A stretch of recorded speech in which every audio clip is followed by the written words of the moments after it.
Hey, Tiger friends, it's Meredith with Tiger Lily Resources, and we're live.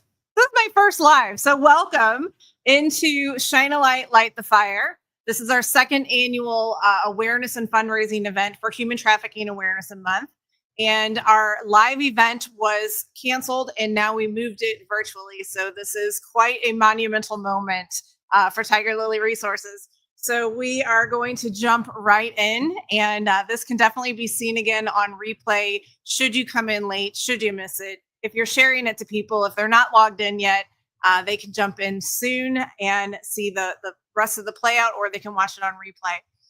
But we are going to pray that technology cooperates today.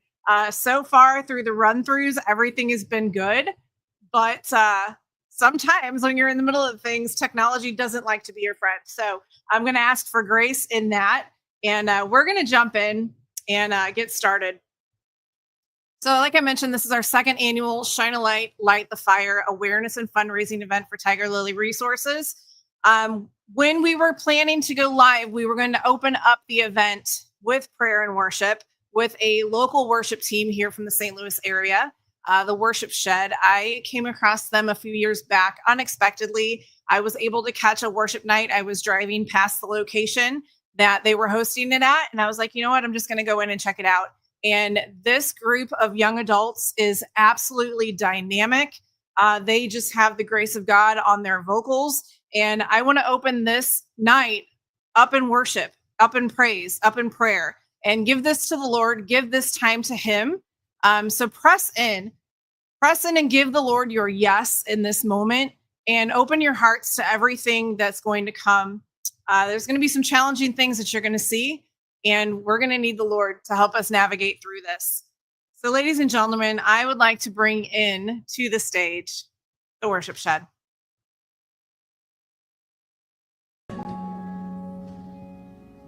So as we sing this song, I really want you to tap in and lean into God. Allow Him to heal your land.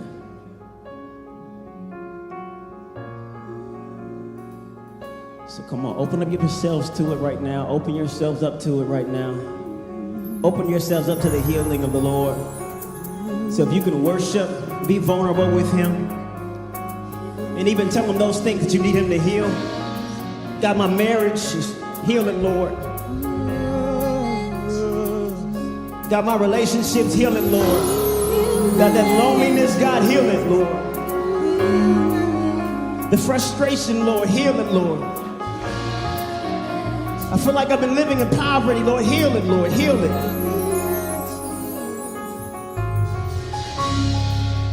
In a world where we're losing hope, life has us on the ropes. Misunderstandings, hate running rampant, every man out on his own. It seems like we've lost our way, and the distance grows every day. Thought that we had it, caught in the madness. Oh, ain't it tragic? But you said, if we turn from our wicked ways and humble ourselves and pray and seek your face, you give us grace. So come have your way, God. Here we are, abandoned hearts, on bended knees with outstretched arms. God, hear us from heaven, send us your presence. We need you, Lord, we need you.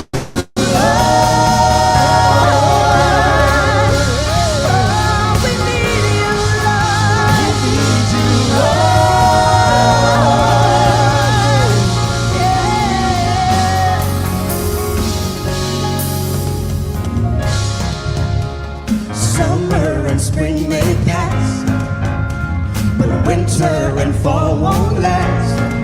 I can trust the Creator, He's perfect in nature. Better is coming, I know.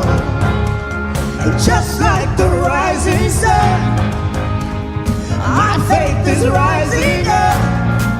You're the God of your promise, and what you have started, you're faithful to finish. 'Cause you said, if we turn from our wicked ways and humble ourselves and pray, we'll seek your face, you give us grace. Oh, come have your way, God. Here we are, abandoned hearts, on bended knees with outstretched arms. God, hear us from heaven, send us your presence. We need you, Lord, we need you, Lord. Here we are, abandoned hearts, on bended knees with outstretched arms. God, hear us from heaven, send us your presence. We need you, Lord, we need you, Lord.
yes to you.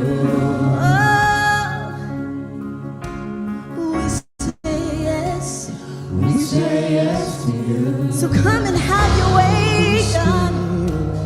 We say yes. We say yes to you. We say yes.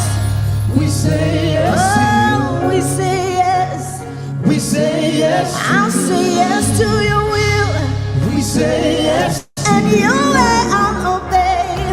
We say yes to Oh, we say yes to you. We say yes to Oh, we say yes to you. We say yes to I'll say yes, Lord. We say yes To to you. your will, to your We will. say yes to I'll you. say yes, Lord. We say yes to you. Trust you and obey. We say yes to Come on, say it. We say yes to you. We say yes to Say it. We say yes to you. We say yes to Oh, we say yes to you. We say yes to Yeah, we say yes to you. We say yes to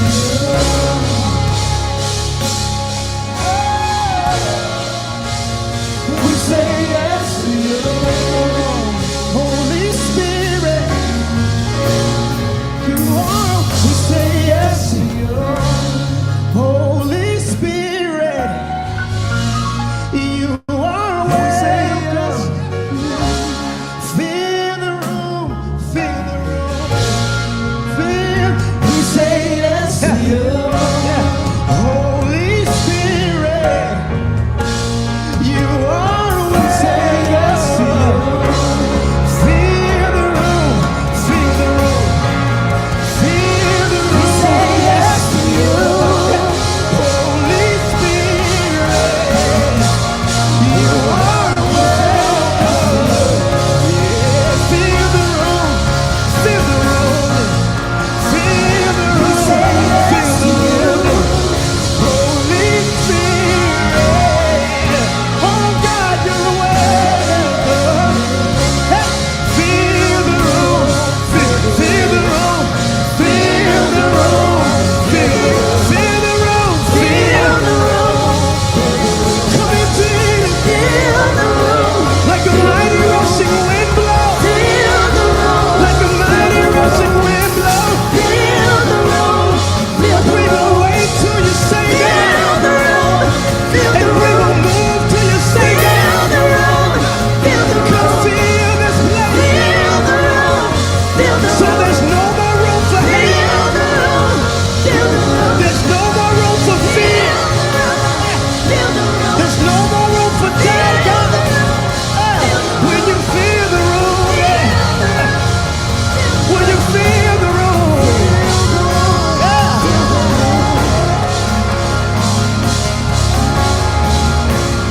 feel the room,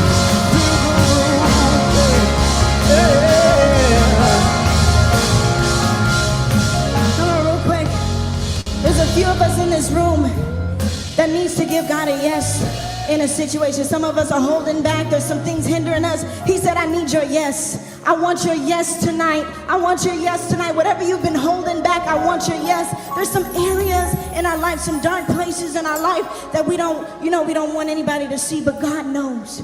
He said, I know that secret. I know that hidden thing. He said, I need your yes. I need your yes, because he wants to mold you. He wants to make you into more righteousness of Christ. He wants you to be more like him. So that's what we're saying tonight, that we say yes, God. Whatever that looks like. If that means I need to get rid of my pride, I'll say yes, God. If that means I need to get rid of some friends, oh Lord, I'll say yes, God. Come on, whatever's in your life. We all have a different journey. Come on, I don't know what's going on in your personal life, but you know the areas you need to say yes. God, I'll let you have your way in my life. Yes, I know I need to get rid of that thing. Yes, I need to turn that off. Yes, I need to put that away. Yes, I'll give you my yes, God. So we're saying yes. We say yes to you. we say yes to you. We say yes to you. We say yes to you. We say yes to you. We say yes to you. Oh, we say yes to you. We say yes to you. We say yes to you. We say yes to you.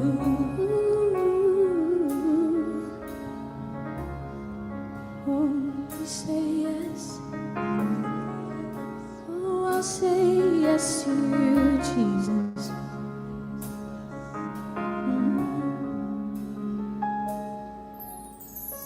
Yes, Lord, yes, to your will and to your way. I'll say yes. I will trust you and obey. So when your spirit speaks to me, with my whole heart I'll agree, and my answer will be yes, Lord, yes.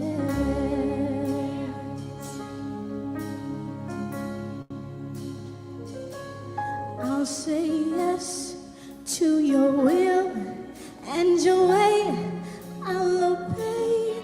I'll say yes, yes, yes.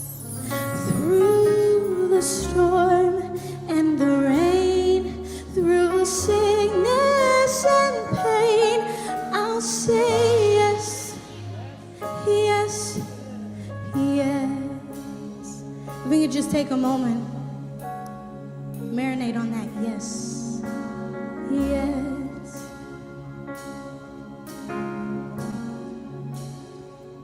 Oh, yes. Real quick. Let your kingdom come, let your will be done, let your glory fall on your daughters and sons. God, hear us from heaven, send us your presence. We need you, Lord. We need you, Lord.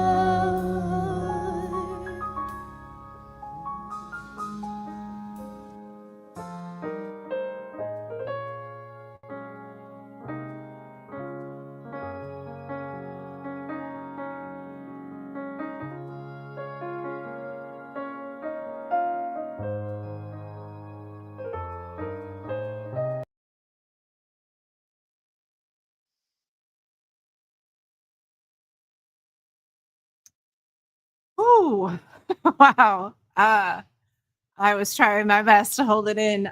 This whole mission in ministry, it was started because of my yes. We're going to get into, like I said, a lot of information. If they blessed you, they absolutely made my whole spirit come alive. The Worship Shed, STL, you can find them on Facebook. The link to that song is in the description. You can check that out and listen to it again. You can see them live if you're in the St. Louis area.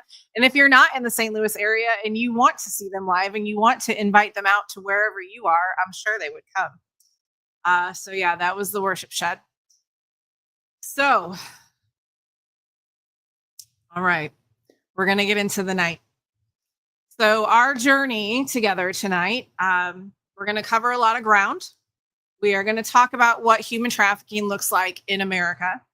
We're going to cover 3 specific vulnerabilities in our country. And we're going to talk about the vision of 2025, what we are going to do in our part to fight human trafficking, raise awareness, and serve child survivors. And we're going to obviously cover our current needs and our goals. This is an awareness fundraiser. So we are going to be reaching out to raise funds. And then we're also going to talk about a few ways that you can get involved no matter where you are. We did share this pretty far and wide. And so I'm just curious, whenever people do comment, if you're commenting on Facebook, if you're commenting on YouTube, I can see your comments. So thank you for those. And I wanted to go through a couple, like, I don't know, housekeeping things, I guess. All right. So since this is a fundraiser, I'll post this throughout the night of ways that you can give. You can go on our website. It's listed there. We are on PayPal, Venmo, Cash App, and then you can also do snail mail to our PO box. but those funds would be greatly appreciated, and we'll cover all of the ways that we're going to be using those funds. And also, anytime funds do come in, I pretty much get live notifications. So I will be giving shout outs as funds do come in, so you guys can see where we're at, what we're doing, who's giving, what's happening, and what we are able to accomplish after tonight. We've got some big, lofty goals, and really praying that this net gets cast far and wide and that the vision is caught. So speaking of the mission and the vision, all right. So the mission of Tiger Lily Resources is to expose the dark realities of sex trafficking in the United States of America by enlightening the multitudes to the truths of this crime, exposing buyers, sellers, and serving survivors, while supporting various ministries nationwide that are also in the fight. Vision is to see a day when human sex trafficking is fully exposed through teams of ministries and public servants shining light into the darkness, while survivors recover and grow in strength and purpose to experience a great life, happy, whole, and healed. So human trafficking is not just a foreign issue. It happens here in all 50 states. And some of the things that we're going to cover is that some of those out there's are now in here. So it's actually adding to the already horrific amounts of trafficking that are happening in our country. So we're going to go through a variety of media. We'll have some videos that we'll share. We'll have some stats that we're going to share. So sit back, get comfy, don't rush, eat this in. Usually when I do presentations, they're usually about an hour long, and I feel like I rapid fire a whole bunch of information, and then there's a lot of questions at the end, which I'm so thankful and grateful for. But tonight I am going to take a little bit of time. It's not going to be crazy. I'm not going to take your whole night, but I don't want to rush through this information. And if you have questions as I go, like I said, I can see your comments. So post some questions, and we can scroll back through and answer them later. That's one thing that I usually don't get to do too much of when I'm in a time constraint of doing an in-person 1 hour presentation. So I look forward to your questions. But without further ado, we're going to continue on with the media. And please just bear with me as I do this. I'm juggling a lot of files, and hopefully they all cooperate. So, ladies and gentlemen, God bless America. By the Creator with certain unalienable rights. That among these are life, liberty, and the pursuit of happiness.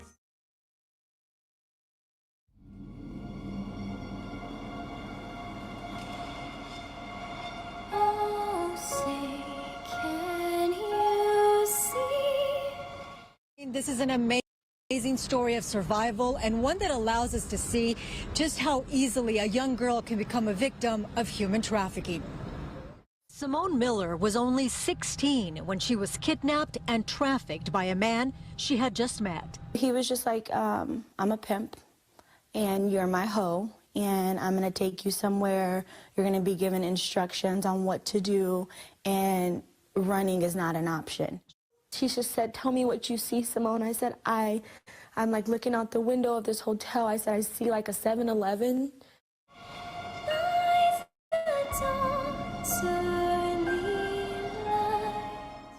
Somehow, with that brief description, her entire family hit different locations, searching for Simone until they found her. Would so proudly beheld at the twilight's last gleaming. Those red stripes and bright stars through the perilous fight. A 17-year-old girl escaped from a violent human trafficker she had been with for a year. It's security camera video of two people talking. You probably wouldn't pay much attention to them until the male stomps hard on the female's foot. It's followed by a violent punch that knocks her to the ground. As you're watching the brutal violence associated with human trafficking play out in public, a passerby notices the man dragging the 17-year-old girl by her hair to the car, throw her into the open passenger side door and close it. She quickly opens it and escapes.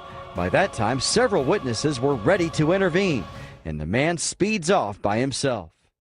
29-year-old Ricky Stevenson was later captured and sentenced last week to 59 years in prison.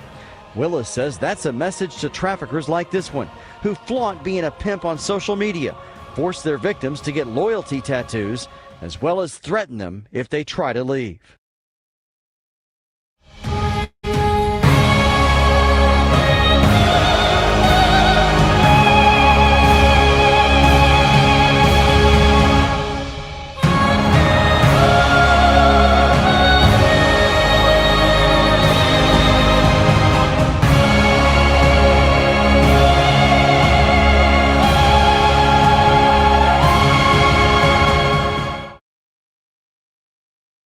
Help us expose and end human trafficking in the United States of America.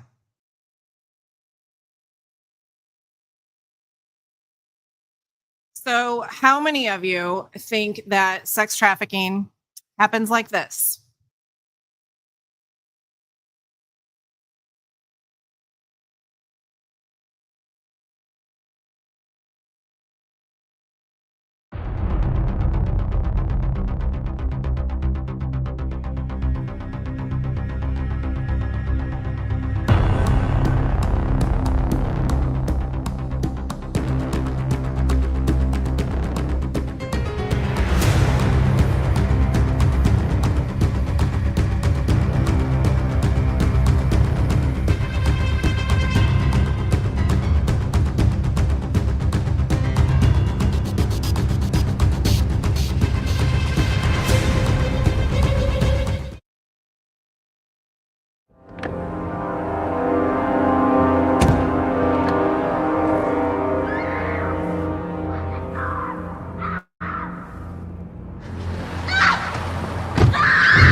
It does.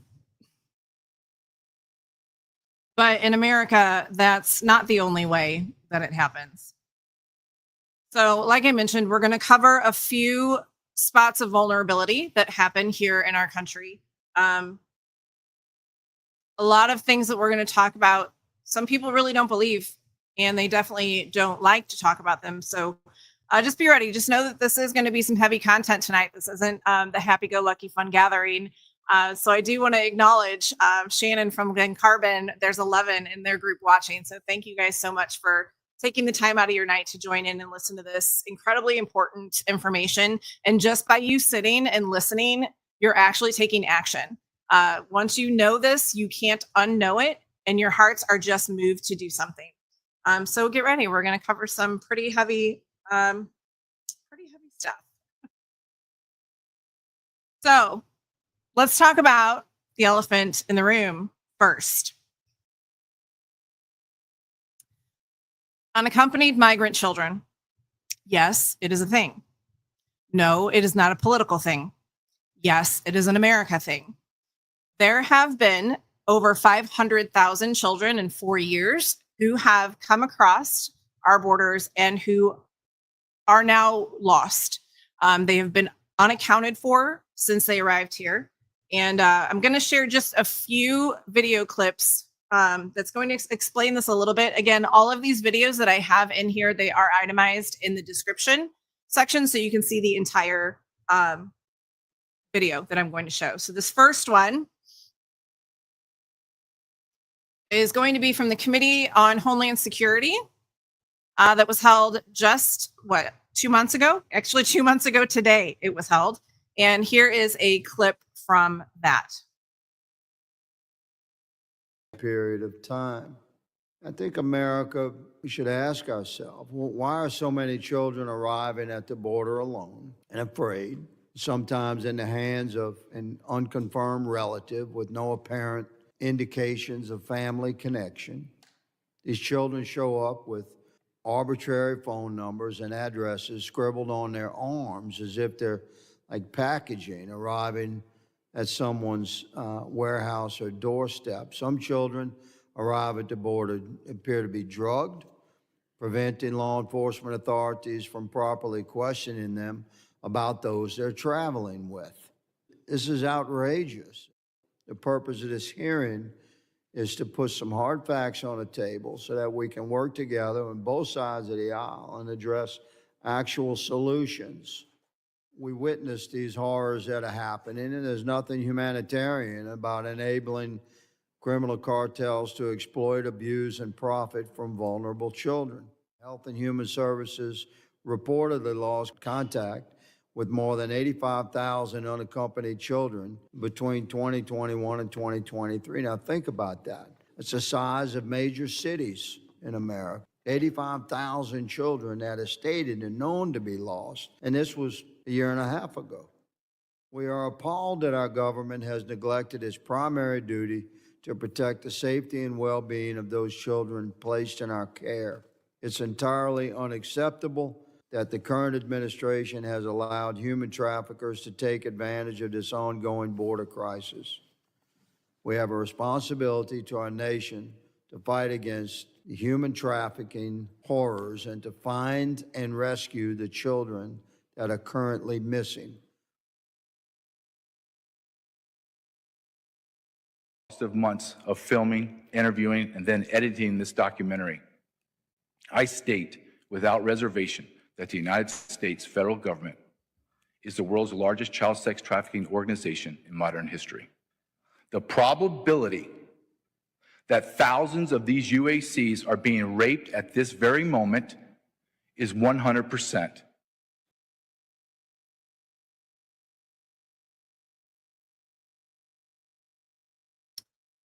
Those are some pretty heavy words.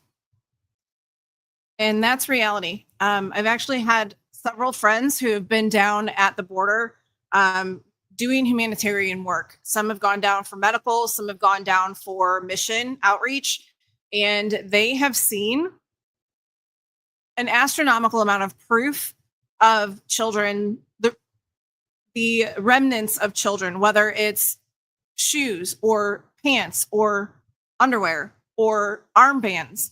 Armbands are color-coded when they come over, and it represents the amount that they owe and what cartel they're coming from.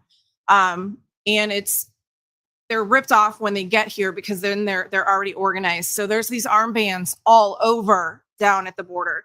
I have seen pictures, I've seen videos from people that I know who have been down there. So not just video clips that I've watched on, independent reporters. These are people that I know that have gone down firsthand. That last gentleman that you saw on there, JJ Carroll, he is retired border agent. He was agent for 27 years and he worked through many administrations. And I put the link for the full documentary for this. And here's a little clip of the trailer of it. Should you be interested to learn more about his take on what has happened now in our entire country.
Okay, and another one that I'm going to share is Line in the Sand. This is James O'Keefe. Many people have mixed emotions about him. I think he's quite brilliant in his journalistic digging and all the whistleblowers that he's been able to get a hold of. And he took it upon himself also to go down to the border and document what he has seen. This is again the trailer for this one, and the link to get that is in the description. An internal struggle between doing what people perceived as the morally right thing and pursuing their livelihood. You can't move 500,000 children in 3 years if you're asking a lot of questions. Maybe it's all just human nature. Maybe the powers that be know that. That is Let's go. tell. Stop the car. Stop the car. Where are you going? You're very upset. They're right there. Get down. You're in the secret facility right now. It's just all about money. There's a car right there. They got ladders right now. Get rid of me or all the migrants. We're headed north. It's not about people. How much money are you making off of this crisis? $1 billion. Every single agent knows deep in his heart what's going on is wrong. I know you're just trying to do your job. We're taking children, we're then delivering them to people who they don't even know. Okay, what's happening inside that facility? You know what's happening here? They all protect each other. The NGOs. They got the spotlight on us. The federal government. This is dangerous. I don't think we can trust anybody. America, we made it. Everything on the wall. Follow the journey of the immigrants. I can't do this, guys. The journey of the children. Oh, this is big time, dude. We're in a cartel tunnel now, dog. We're in a cartel tunnel. And the journey into human nature. Some things can't be read in a book or a newspaper. They must instead be lived. There's nobody here to stop this. There's nobody.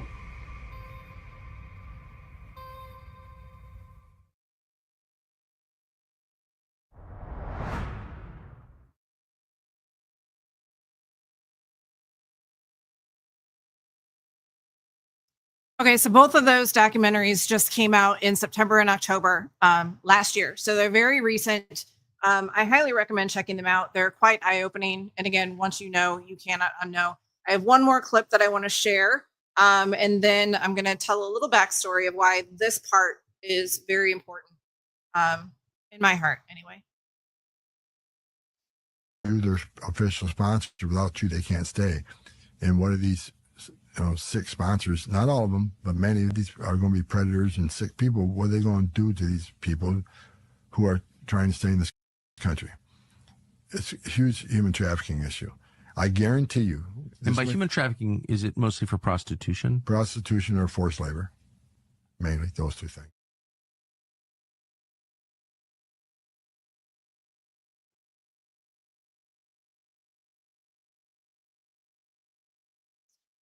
Okay, so a story that I want to share about that. I was up in the Bloomington area probably back in October, and I was speaking at the university up there, Illinois State University, and I've been up there several times. I've done probably 12 different presentations to several of their seniors that are getting ready to go into teaching. So they're going to be seeing tons and tons of children. And this last presentation run that I did, there was a lady who sat in to listen, and she was the director of one of the birthing facilities up in Bloomington. And it was the, abortion alternative clinics, to sit down. And they are, which blew my mind, they're not mandated reporters.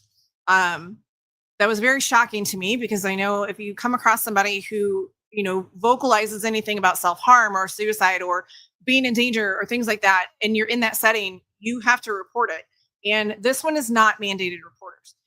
The director proceeded to tell me that just a couple of months prior to that, Chicago had stopped receiving the migrant buses coming in, and they were literally blocking off some of the exits to the buses, and they were making them stop further down highway, which Bloomington was one of the stops. Well, Bloomington is a pretty small town. I guess it would be like a small big town or a big small town, it's average size. It's not that big.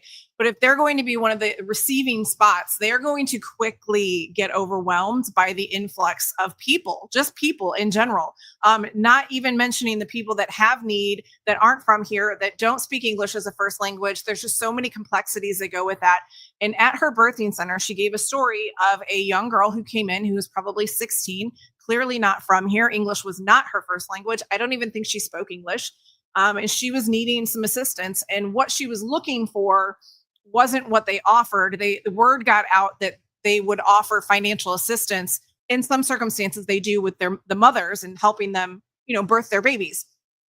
But this girl, again, 16 years old, came in and she was accompanied by a young man who could have been 18, 19, 20, 21. He was older than her, but he was very close to her, wasn't leaving her. And they ended up leaving because they couldn't get the help that they wanted. And that was it. That's all that was done. They knew her first name. They didn't know her last name. They didn't know her phone number. And this girl was just gone.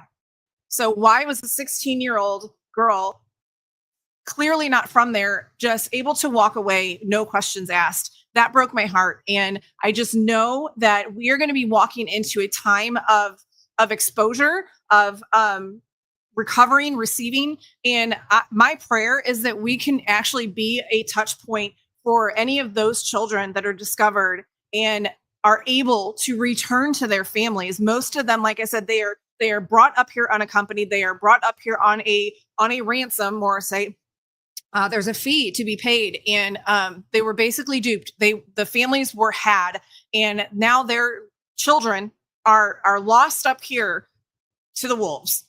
Sex trafficking, labor trafficking, and I just pray that we know there's going to be a large exposure that's going to be coming, and we want to be able to be an asset that can help these children. So I'm going to continue on. That was my last piece on that topic, but that's one vulnerability in our country when it comes to trafficking. Another vulnerability is, what's up? Child Protective Services, CPS, DCFS, foster care. I'm going to hit a lot of stats on this one. Okay, so sit tight. We're going to talk numbers. Some people love numbers. Some people could care less, but we're going to touch them anyway because they're very important. Okay, there's estimated 369,000 plus children in the child welfare system in America as of 2022. There were 214,421 licensed foster homes. So clearly there's not enough homes for the needs of the children. So what happens to those children when needs aren't met? They get lost. All right, there's an estimated 71,000 children in the child welfare system that were likely victims of human sex trafficking, and that is per 2022, sorry.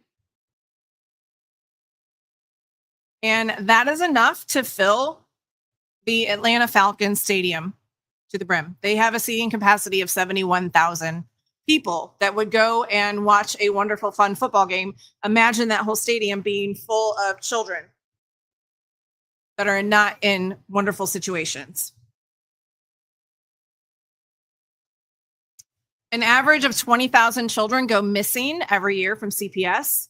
Many of those children are never found by law enforcement, but they are found by sex traffickers and predators.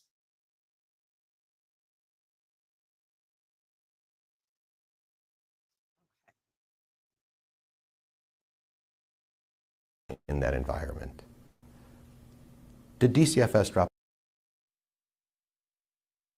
CBS 2 investigates a 16-year-old foster child who is a sex trafficking victim ends up in the home of a man convicted of multiple crimes. The foster dad now charged with running a prostitution business out of his home, the same home where he was supposed to be caring for her. How can this happen? CBS 2 investigator Dave Savini continues exposing a pattern of failures with DCFS. This can't happen anymore. Brenda Myers-Powell fights to protect human trafficking victims. She's outraged to learn DCFS approved sending a teenage sex trafficking victim to live in this Chicago apartment building with a man court records describe as a habitual criminal. I don't want to say the word on TV. Look, this was a screw up. and people need to be held accountable for this screw up. DCFS made this man, Eric Johnson, a 24-year-old bachelor, the teen's foster dad. The CBS 2 investigators found he spent much of his adult life incarcerated, yet DCFS approved him to care for the 16-year-old girl. This is unacceptable. This is unacceptable, Dave.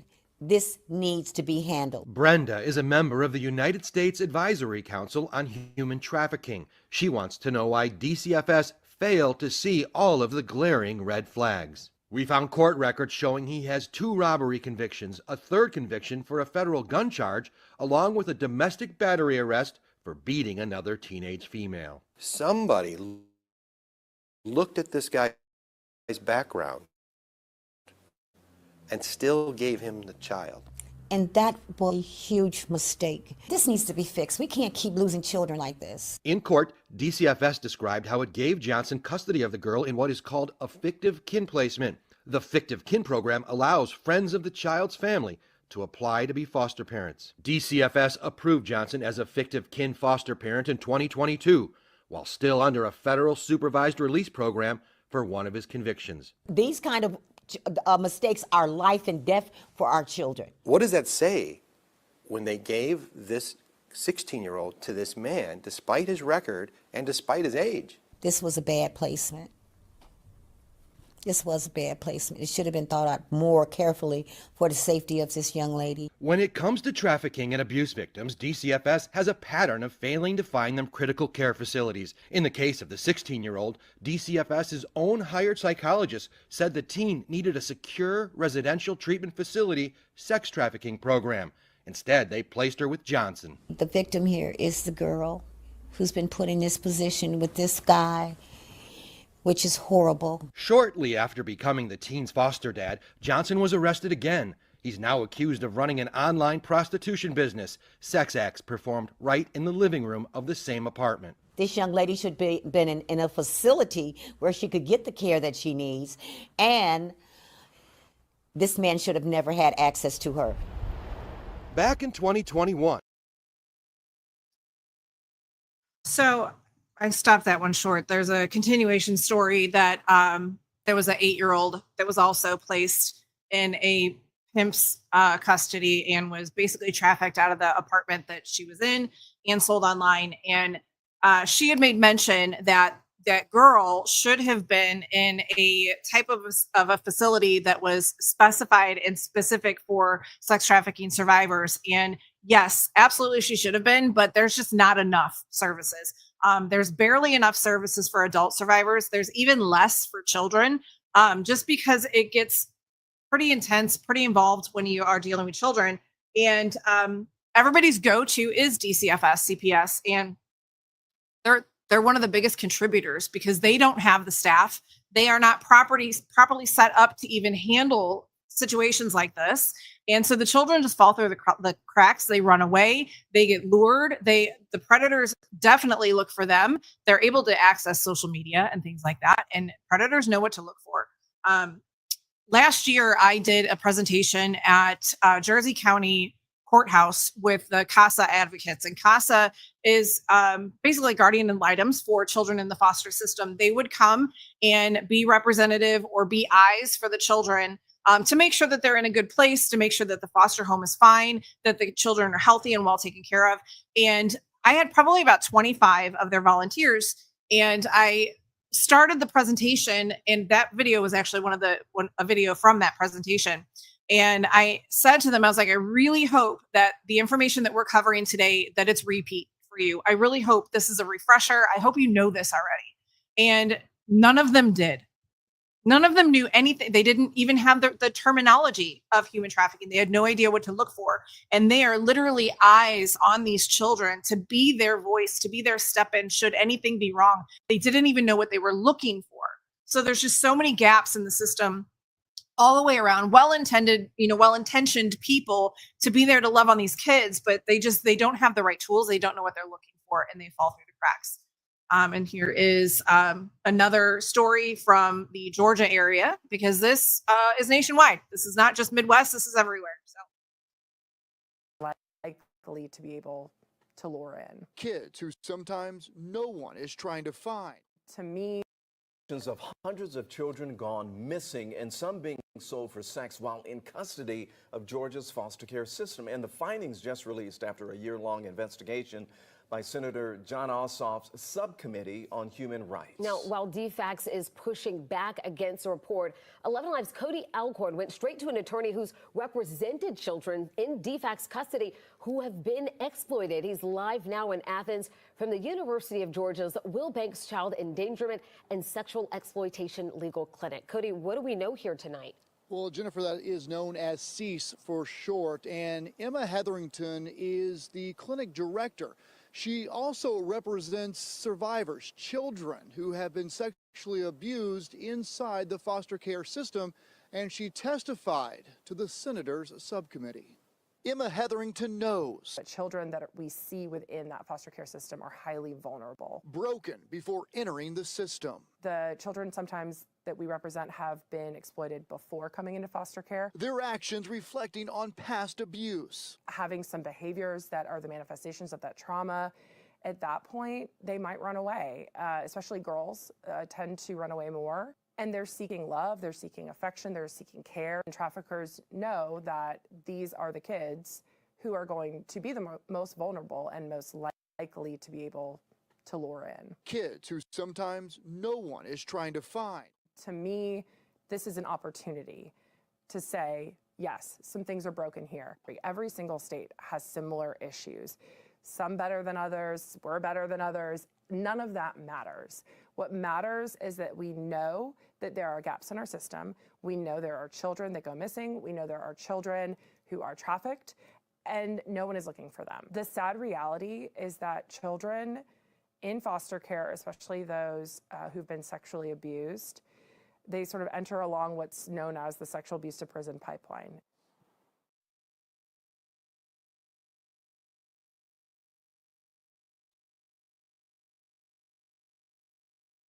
Okay, so that's another gigantic point of vulnerability of children in our country that are susceptible to human trafficking. They are the forgotten children. Nobody's keeping tabs on them, so it doesn't matter if they disappear. So there's 2 points of massive numbers of children within our borders that are prime suspect for human trafficking in America. But I want to also bring this a lot closer to home. In America, per the 2023 census, there's 64.5 million children, minors in our country. And the way they have it broken down, it's 10 to 19 years old. So there's a couple, but 18 and 19-year-old, they're still kids. They're I don't care if they're classified adults. They don't know what they're doing yet. They're still learning life. They're still very vulnerable. They're still very impressionable. So go ahead and count them in this. So 64.5 million opportunities for predators to come after our children. And they are very calm, collected, patient, calculated, manipulative. They know what to do. Anytime I give presentation like this, then we're talking about the children. I always say, if anybody out here has anybody from that age, and if they have a device in their hand, then the world has them. The world knows how to find them. So let's bring this closer to home. Because people always like to ask me, oh, well, surely this doesn't happen in my neighborhood. I live in a very suburbia, nice, sweet, safe area. We're very insulated, or very rural. We're very insulated out here. This happens in big cities, or this happens in the city. No, this happens everywhere. This happens anywhere that there is a point of vulnerability and a place of attention seeking. Predators will latch onto that in a second, and anybody can be victim. So I'm going to back this up. It's probably going to start at the end.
So now we're going to talk some serious stats. So hold on to your hats. This is going to be kind of disgusting. So this is just one fun fact.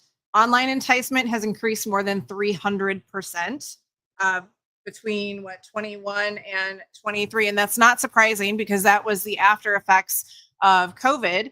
COVID was very integral, very important, big player, whatever, when it came to the uptick of using social media and online ways to go after the vulnerable kids. Everybody was very used to being online. I know, like, I think at the time my son was like 14, 15, 16. And in their world, you were dating if you were on a phone talking and texting back and forth to each other. And if you wanted to kick up your relationship a notch, you didn't just send messages, you started sending things. You started sending pictures, you started sending videos, and they got cuter and cuter and more risque and more risque. And that's normal for that generation.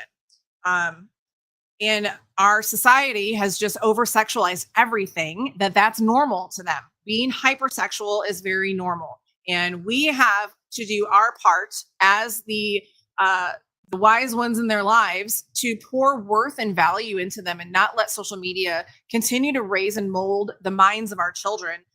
We have to instill those values in them, not the phones and not the apps and not the Instagram poses and all of that. Okay. So we're going to go through some stats. All right. NCMEC's cyber tip line received 36.2 million reports of suspected child sexual exploitation. 36.2 million. How much did I say? What did I say the population was 64.5 million, and they received 36.2 million reports. That's half of the children. That's not a good statistic. Okay. Going to the next one. Next. All right. Since 2009, the number of reports of suspected child sexual abuse material, aka CSAM, to the cyber tip line increased by 15,000%. What have you ever heard of that has increased 15,000%, especially like that? So CSAM is formerly known as child pornography or kiddie porn. They don't call it that anymore because pornography can lend itself to consent. And if you are a child, you do not consent to that. You cannot consent to that. So they've changed it formally to child sexual abuse material because every time that material is viewed, that child is abused over and over and over again. Okay. So what is the average age of entry into sex trafficking? Would anybody guess? I won't make you enter into the comments, but I'll give you a moment to guess. Should anybody want to put in what's the average age of entry into sex trafficking in America? I'll tell you in like 5, 4, 3, 2, 1. Maybe. Not going. Why is it not going? Cooperate here. 12 to 14 years old. 12 to 14. Very impressionable. Yes, 13, right in the middle. Very impressionable. That is the age that they're trying to figure out life, trying to figure out who they are, where do they fit in, who are they? And whoever is the first one to shower them with love and attention and accolades, they are immediately in love. They have puppy eyes, and that's all that they see. Okay, this is going to get kind of fun because the platform I'm on makes me add videos a different way now. So this is going to be fun. So bear with me. We've got some clips that we're going to keep sharing. And I think they're going to dump them right in.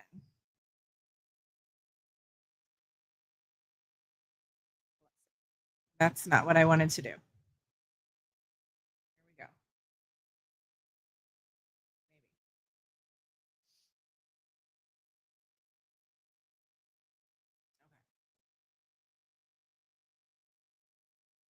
We're thinking about it. When men purchase commercial sex, it actually drives up the demand for human trafficking, and it ensnares these vulnerable victims into human trafficking. The more demand there is, the more they're seeking out these young, vulnerable people. And the average age that people get into human trafficking or get trafficked is 12 to 14 years old. So it's really impacting our children. It's devastating to hear you say those numbers, 12 to 14, because that is just such a young age.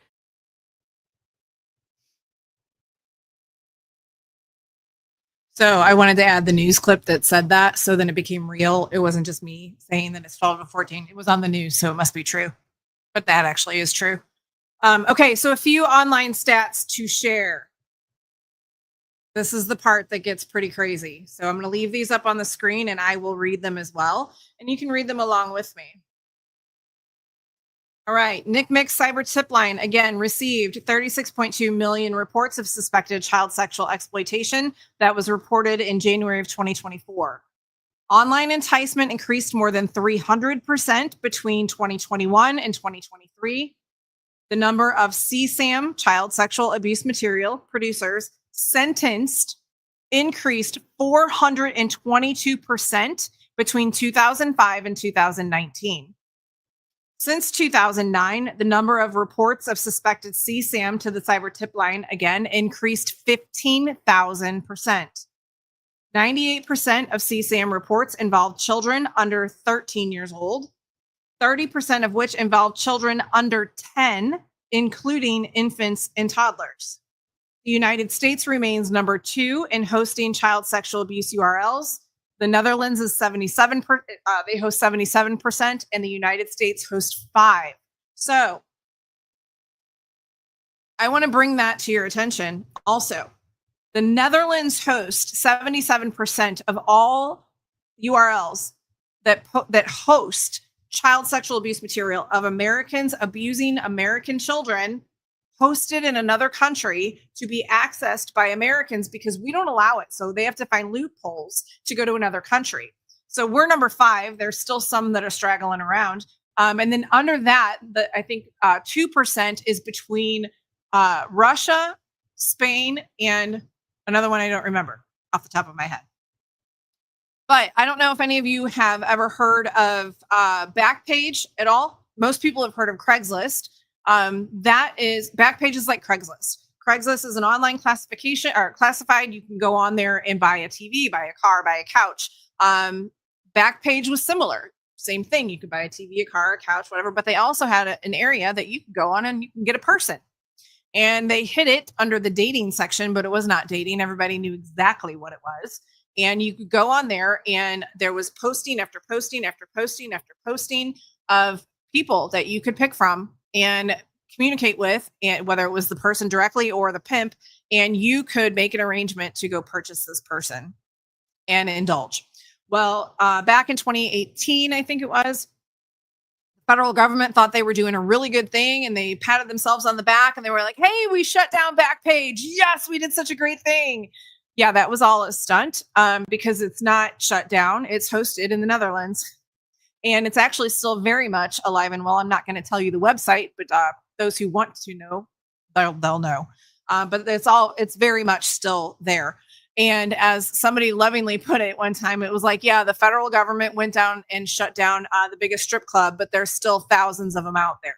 Same thing. They shut down the biggest, most well-known website that hosts that, but there's thousands of other ones out there, and they're actually all still active. They're just not in our country. That's not okay. Okay. Next ones. 82% of online predators are male. 98% of cyber predators are people children don't know in real life. Over 80% of child sex crimes, including trafficking, starts on social media. Cyber predators engage children in sexual conversation, role play as a grooming method. 14% of kids have met their online predators in person, and nearly 75% of those, they did meet them more than once. Nearly 85% of online predators are hands-on abusers of children. Most victims are girls between the ages of 11 and 13. 83% of active sex trafficking cases in 2020 involved online solicitation. 69% of victims in sex trafficking cases were children.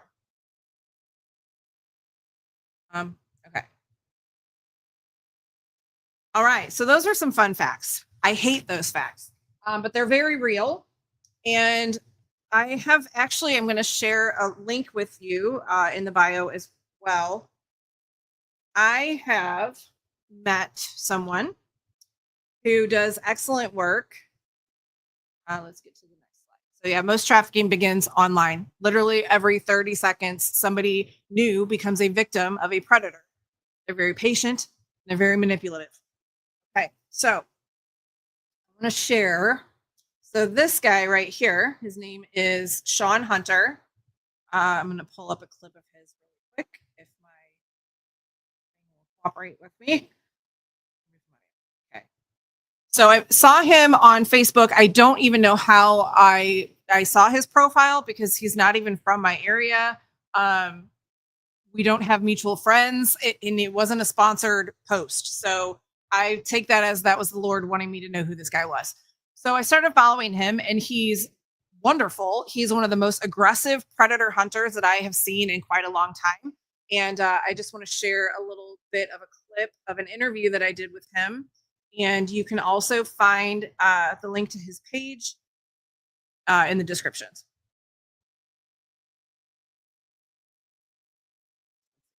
In one moment.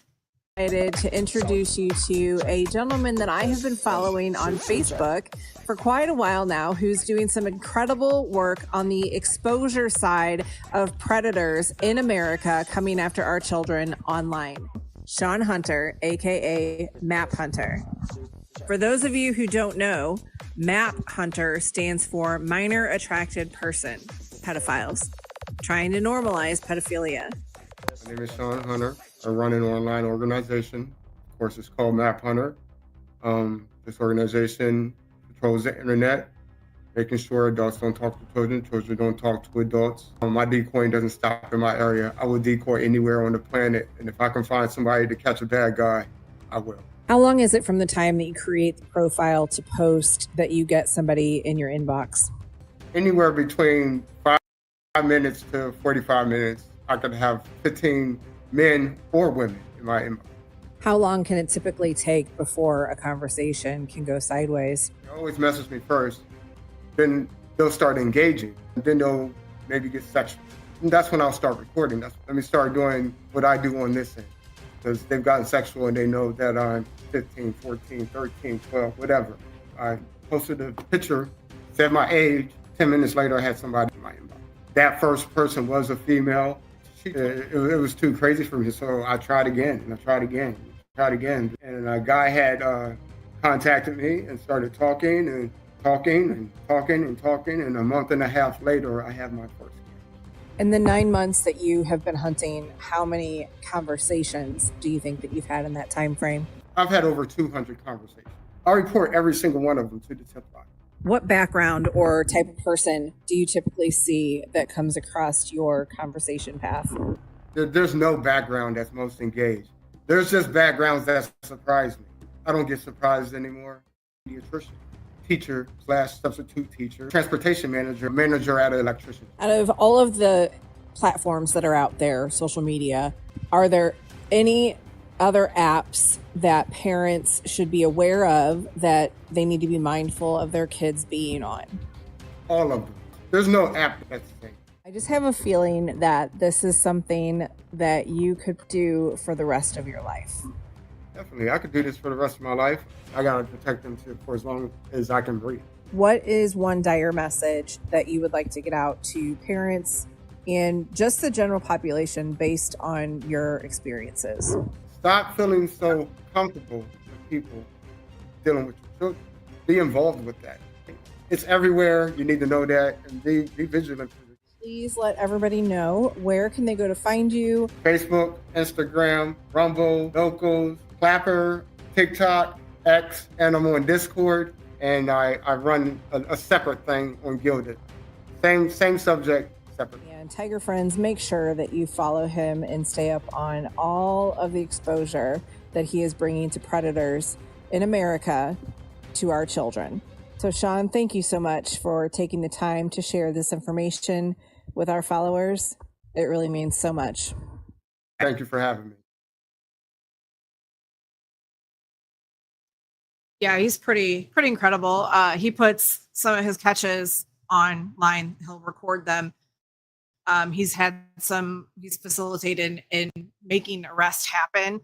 So he's just a dad who's mad, and he is doing something about it, and he's doing it the right way. So many times I will give presentations and guys get fired up and they want to take action. They want to get involved. They want to go kick in doors and they want to go get these creeps. And I'm like, yeah, but that's illegal. You can't do that. So not in America. You can't do that. Our law enforcement pretty much has that under lock, but we absolutely can support them because they don't have the manpower to cover this gigantic issue. There's so much of a demand. There will never, ever be enough supply. And I just know in my knower that if we were to put more heat on these predators, they might maybe just think twice about going after our kids if they knew that they would get caught, if they knew they would get in trouble. So yeah, follow him. He's pretty interesting to watch. We're going to be partnering with him. We have a group of guys. Yes, Reggie, I see you. I plan to change that. Yes, sir. So speaking of, we have a group of guys that want to step in with him and be feet on the street. He is not in the Midwest. He is in a different area. I will say he's in America, but he needs feet on the street to go and help target. So he's actually just started. This was a good segue for this. He's just started targeting Missouri. Praise God. I had reached out to a acquaintance of mine in the FBI. He's a mission acquaintance. We've referred things back and forth for a few years now. And I reached out to him and asked some specific questions. And, I know there's protocol. I get that. He had to pass me off to a different person. That was like their media person. And I had some questions. I wanted to know just general stats of things that were coming through their office specifically. Like how many calls did they get last year through our office of crimes against children or sexual assault against children, things like that. And they couldn't give me a great answer. And I've always been the type of person that if I can't find what I'm looking for through somebody else, I'm going to find it myself. So we're going to create the data ourselves. And so Sean is starting to target Missouri. And I know probably he started this afternoon. So I can probably bet by tonight he'll have somebody on the hook already. So we are going to have a group of guys that are going to be feet on the street to help him to be the catchers and to help make arrest happen. So we're going to do it the right way. There's right ways to do it. Don't be a vigilante. Like he says, don't be Captain America. Heroes can't do heroic stuff if you're locked up, right? Okay, so let's continue on. All right, so basically, more or less, if it's gonna come, hello, let's go. All right, watch your kids' online activity. Super, super important. Nobody is exempt from this. There's 3 channels of approach when it comes to the funnel system for human trafficking, and it starts as sextortion. So that's basically what Sean does. He starts catching them in the sextortion act. So I was saying like kids, yes, children, they're dating and they want to take their relationship up to the next level. So they'll send not a selfie, they will send a picture. And it's 2 minors sharing pictures of each other. That is still child sexual abuse material, even though it's between 2 minors. But what happens a lot of times is these predators will get said, say 14-year-old boy to take a picture and send it to this girl that he thinks he's talking to, but it's not a girl, it is a ring. And they're gathering images and videos and sometimes luring into create a victim for trafficking. And they will use those images and videos as blackmail. And they will say, hey, you did, the girl, well, you did it once, do it again. All right, I'll give an example. A family that we had worked with, they had this hit their home twice. It was a blended family, and mom had at the time he was a 14-year-old boy, dad had a 13-year-old girl. The 14 at the time was 16, but this incident happened when he was 14. Okay, so I get the phone call first about the daughter, and she was online. She thought she was talking to a boy. They were talking for quite a while. She was very smitten with him. Family knew his name. She had stories to tell about him. That was her boyfriend, right? Well, dad was very, very strict, and the boy was supposedly local. Okay, so anyway, dad was very strict, and mom, again, blended family, so she would go visit mom's house also. Mom wasn't as strict, and so she knew she could get away with some things there. And the boy knew that and knew that she was at mom's house, and he enticed her, hey, when you're at mom's house, why don't you sneak out and let's meet, right? So she did, right? Well, in the area that she's in, it's very known for trafficking, whether it's drugs, guns, people, whatever. So there's a curfew in that area. If you're under 16, you have to be inside by 9:30. Well, this little one decided she was going to sneak out, and it was after 9:30, and she stopped at a gas station on her way to this apartment building, and she was going to grab, soda, chips, whatever. And a state trooper ended up happening to come into the gas station when she was there, stopped her and said, "Hey, what are you doing out? It's past curfew." And so dad, strict one, was like, "Hey, if you tell the truth when you get in trouble, we can help you. But if you're going to lie about stuff, you're going to make it worse. Don't lie." Right. So little girl was like, "Oh, I'm on my way to a friend's house. I'm going to have a sleepover at my friend's house." And so the officer starts asking more questions. "Well, who's your friend? How'd you meet this boy?" "Oh, well, it's a boy." "Okay, well, who is this boy?" So he kind of turns into dad a little bit, right? And so long of the short, he gets her phone and looks through the conversations, and she's literally gas station, apartment building away from meeting this boy. State trooper intervenes, gets the phone, discovers it is not a young boy that she has been talking to for quite a while. It is a ring that cybercrimes had been tracking, and that was who she was talking to. So she was that close to being taken away. Literally, like a month and a half later, I get another call from the mother, not outside mom, the blended family mom, and it was about her son. And at the time when this started happening, he was 14 years old, and he was talking to a girl online, and they started swapping pictures. And of course, he swapped the pictures, swapped videos. And one time she asked who he was home with, and she's like, "Oh, it's just," or he said, "It's me and my sister." And the girl that he was talking to was like, "Oh, well, go take pictures of your sister."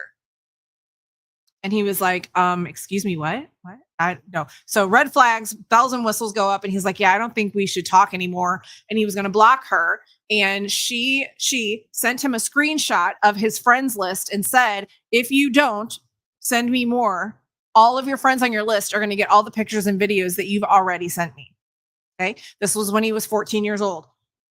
Fast forward, he's 16. Mom gets the phone call from the principal and says, "Hey, your son is in the office right now. He's not in trouble. He's a victim, and the FBI is on the way."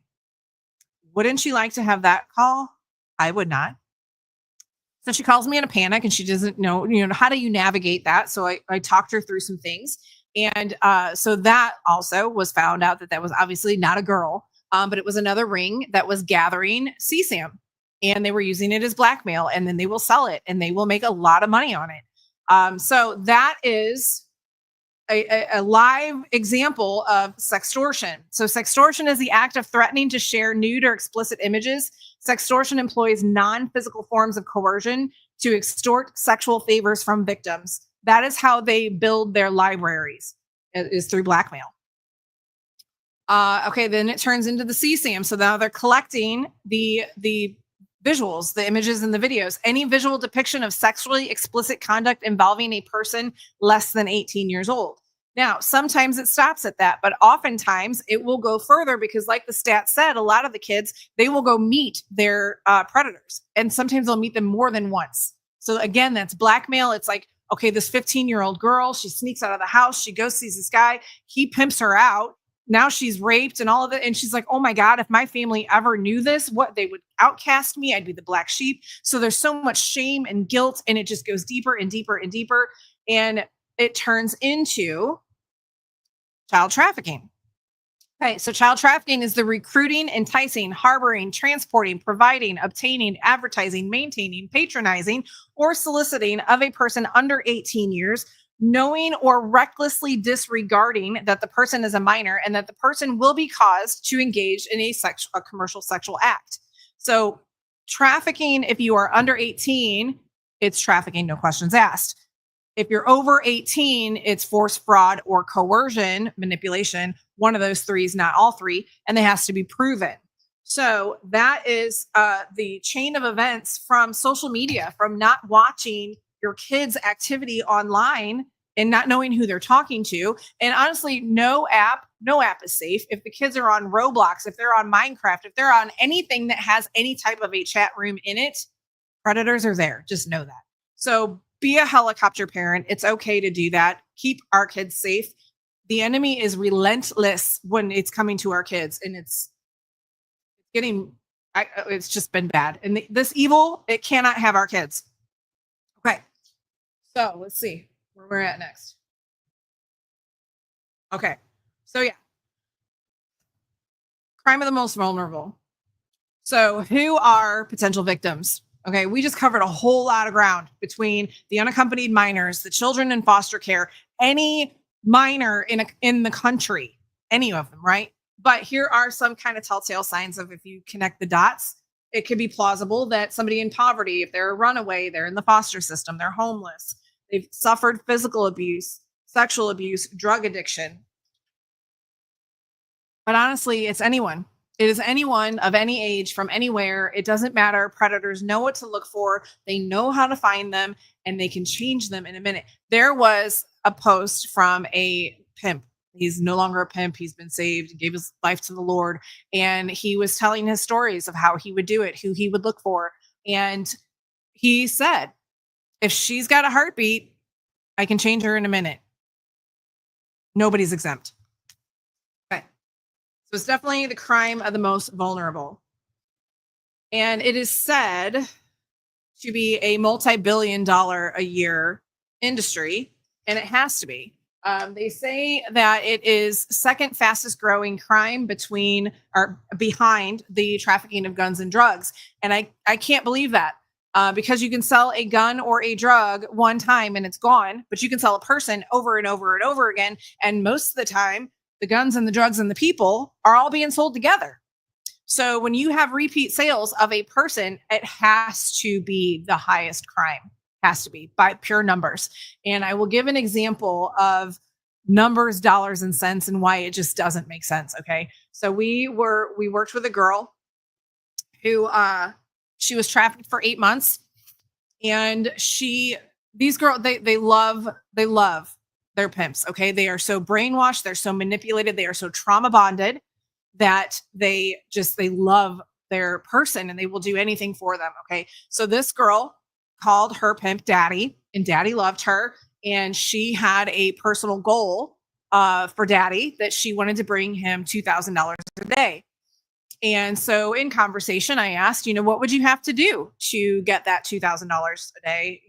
And I kind of knew, but just from her mouth, right? And she's like, well, it just depends on the person, right? So, what they wanted or whatever. And I asked how many people she would have to see to hit that number. And it was anywhere between 8 and 15 people a day.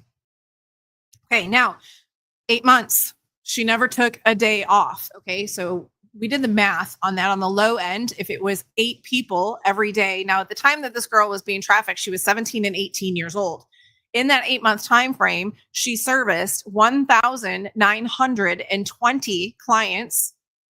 The 17 and 18-year-old baby girl serviced almost 2,000 men and made her pimp almost, it was over $400,000. She was one of at least 20 girls in his stable. That's what they're called. So this man was living large. And like the video that was shown prior with the guy that was hitting the girl, they flaunt. They think they are invincible. Just like P. Diddy, he thought his money could buy him everything. Well, guess what? That only lasts so long, and evil will come and get you, right? So that's track of where I'm at. That's a tangent that I have. So we're literally up against a mighty, mighty giant. This is a multi-billion-dollar industry, and we are doing our part to break the chain in our part that we can do. It takes just one piece, one person, one yes. That worship song in the beginning, God, you have my yes. He's got our yes. These children are praying for our yes. Okay. And I think I just lost my back up. Okay, what to look for. Now, all of these together doesn't necessarily mean trafficking. All of them apart doesn't necessarily mean trafficking. But when you look at the whole picture, you go with your gut feeling. If you think something is amiss, then say something, do something, okay? But these are some of the signs that it could be potentially trafficking. If you see a young person who is dressed inappropriate for the weather, like I was at a gas station one time, it was really cold outside, and this little girl She was probably 18, 19 years old, had on a gigantic sweatshirt, teeny tiny shorts, and sliders and socks. And it was freezing outside. And she was clearly at the hotel across the street from the gas station. And there were other signs, like she had marks on her knees. They were bright red, right? They were just signs. So if you come across any of these, so dressed inappropriately for the weather, dressed provocatively, malnourished, like, okay, the girl who was trafficked for the 8 months, her diet was, she was allowed to go to 7-Eleven across the street from the hotel that was literally right across the street. So her diet was nachos from 7-Eleven. And she's like, if I was having a good day, I would have like a special K-bar and a smoothie drink, right? But that's what they eat. They don't eat good, and they're on drugs, and they're not sleeping, and they're raped repeatedly. And so signs of physical abuse, signs of drug use, track marks and skin lesions, tattoos or branding marks, like you saw in the video. They will put marks on their neck, on their fingers, on their wrists, on their feet, on their ankles. You will not see, one thing that is like a marketing tactic for human trafficking awareness is barcodes. You won't see that. That is not a trafficker's symbol. Their product will never have a barcode on it. Their product will have crowns or dollar signs or diamonds or numbers or names or daddy's girl or something like that. And they'll look very amateurish, not like you went into a tattoo parlor and got it done. They will have poor dental health. They'll be overly exhausted. There's signs of self-harm, cutting, burning. Their companion won't leave them, or they're never alone. They have no cell phone or multiple cell phones, and they have a majority of their personal belongings with them in a bag. So a lot of times, people will see somebody that has these characteristics out, and they'll be like, she's an addict. Oh, she's homeless. Oh, she's a runaway. Or sorry, there's no runaways anyway. That's a really horrible word. But yeah, so they will discard the evidence of what they're seeing because of what they're seeing. It's dirty. It's not pretty. It's a choice that they're making. Usually, no, I can tell you there is not a single 8-year-old on earth that's like, hey, I want to go out and I want to sell myself every day. I want to be raped every day. No, there's not. So that is a falsehood. So again, just be mindful of what you see, of what your surroundings are. So if you do see something, who are you going to call? All right, this is who we recommend to call. I don't know if any of them are great, but they're all helpful. Okay, so your local police department, non-emergency. It is unless it's actively happening, like the video you saw a guy throwing a girl into a car. Yeah, call 911. But if you see something, or it's a well check, and you come across somebody at the gas station, oh, this isn't right. She said she's not okay. She needs help. That's a non-emergency, okay? Most of the time, they're not even going to really know what to do with it, but you've started the ball rolling. Somebody of authority knows, okay? I would recommend calling your local sheriff's office. Megan, that's funny. I said, who are you going to call? Megan said, Holy Ghost Busters. Yes, ma'am.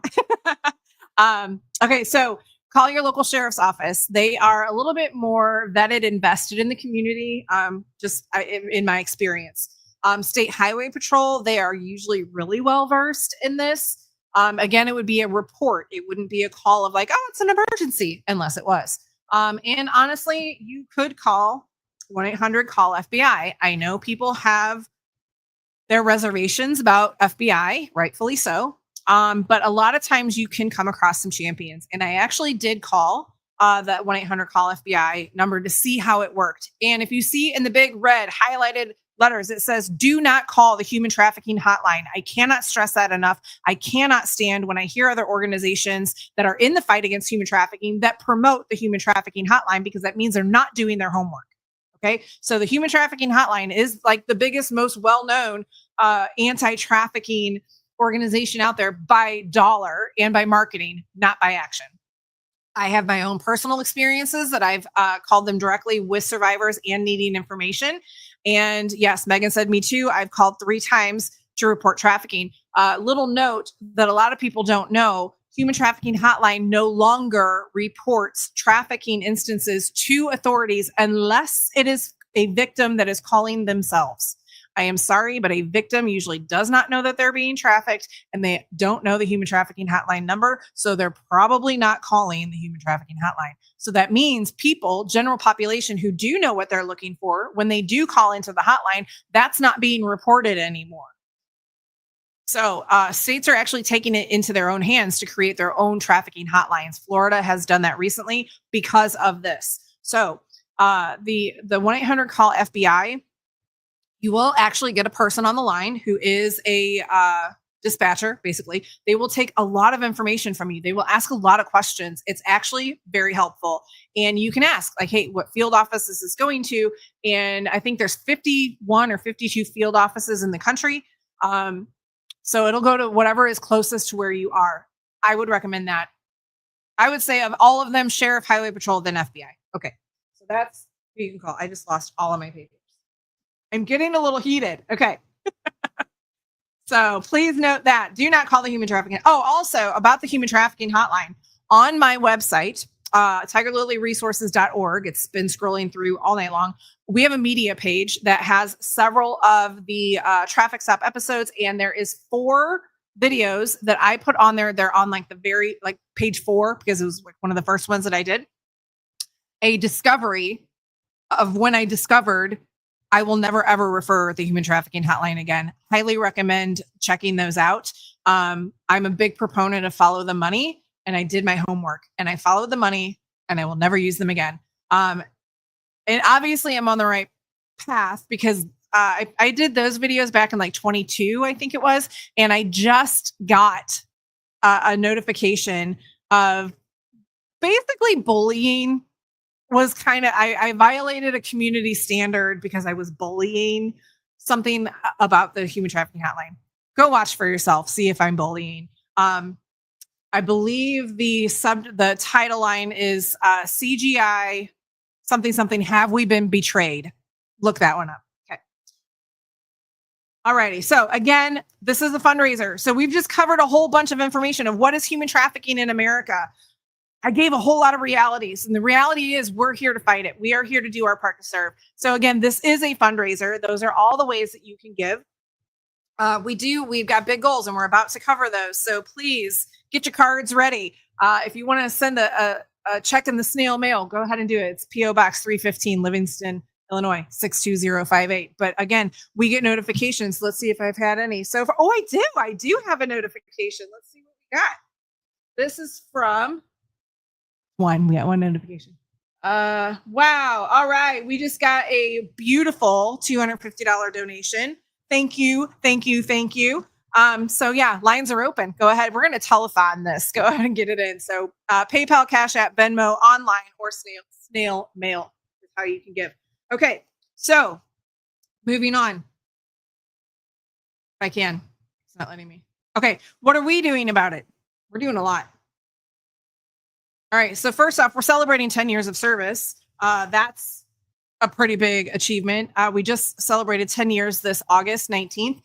We started out actually serving single moms because I am a survivor. Also, I did not mention that in the beginning. I am a survivor, and I was actually trafficked while I was a single mom. Big backstory, but that's not what this is about. We can tell that at a different time. So yes, we started serving single moms. I did not want any other women on earth to feel like that was their only option, was to sell themselves to provide for their family. It was the scariest, darkest days of my life, and the Lord saved me from it. And I know he protected me during all of it, and he let me use that as my training ground. And now I can go back and fearlessly go back and into the enemy's campground and get all of these babies for him. So we started serving. Are we going to be able to send this? Yes, Stephanie, when it's over, you will be able to share the link. It'll stay online.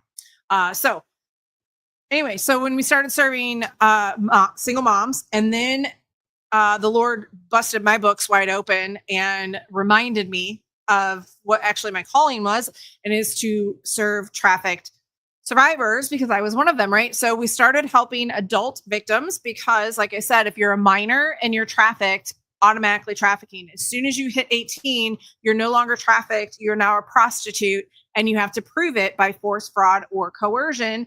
And a lot of times victims do not. First off, I didn't even know I was trafficked until 6 years later. I didn't know it was a thing. I didn't know it had a name.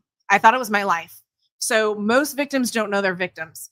And a lot of times when they do know they're victims, they don't want to face their pimp. You have to prosecute. You have to go to court. You have to see them. They're afraid of them. They don't want to. So they would lose their voice. So we stepped in to help adult survivors. But as we were doing that, and we would come across law enforcement, come across hospital workers, always they would ask, do you have anything for kids? We don't have any place to put, we get these children all the time, and we don't have any place to put them. And I would just ignore it. No, that's not our wheelhouse. That's not what we do. I'm not really called to do that.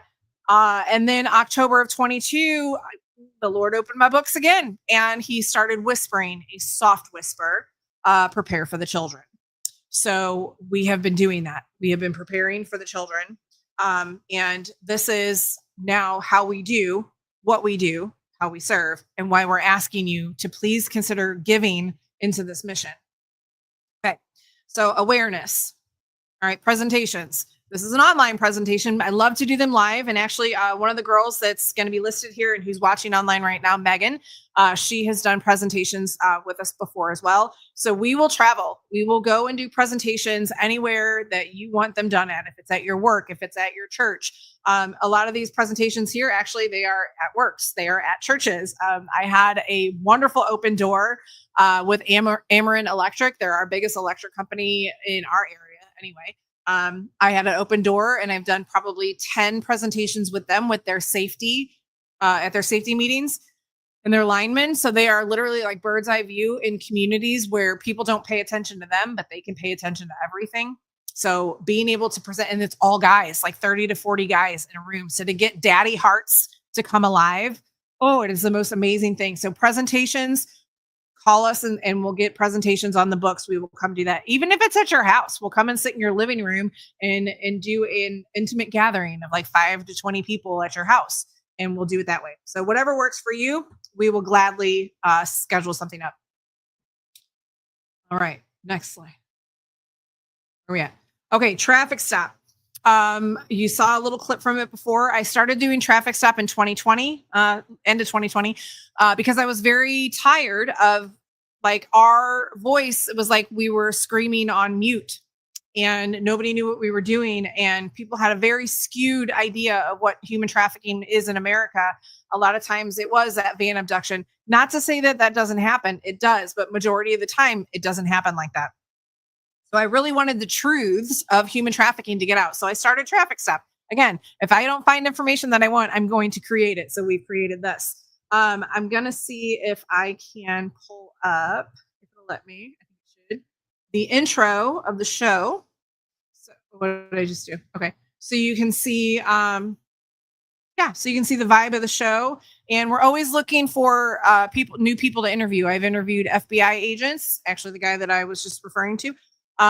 Emergency room doctors and nurses, other people that are in the fight, survivors, criminal justice instructors, all kinds of people, people from all over, from Florida, from Texas, from Kansas, so if you know of anybody, if you're watching, if you want to be interviewed for your work in human trafficking, let me know and we will get your word out there. But this is the intro to the show, so you can kind of catch the vibe of it. If it's going to load, I think it's going to. For cash or for drugs, men would come and assault me over and over again. Top priority in this community is protecting victims. And this was a human trafficking operation. Yes, these are real stories. Our team arrested 102 people. 95% of emergency room doctors and nurses never received training on the treatment of trafficking victims. Well, let's talk about it. You don't just treat your patient, you free them.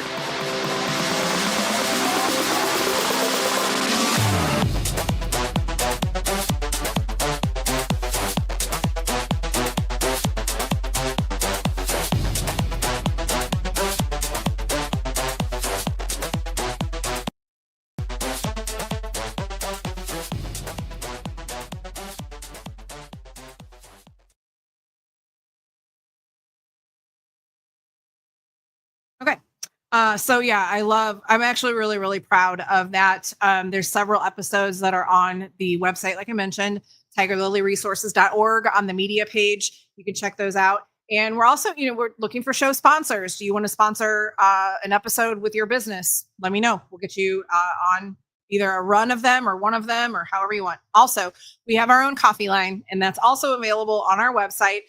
Roast, Reach Out, and Stop Trafficking.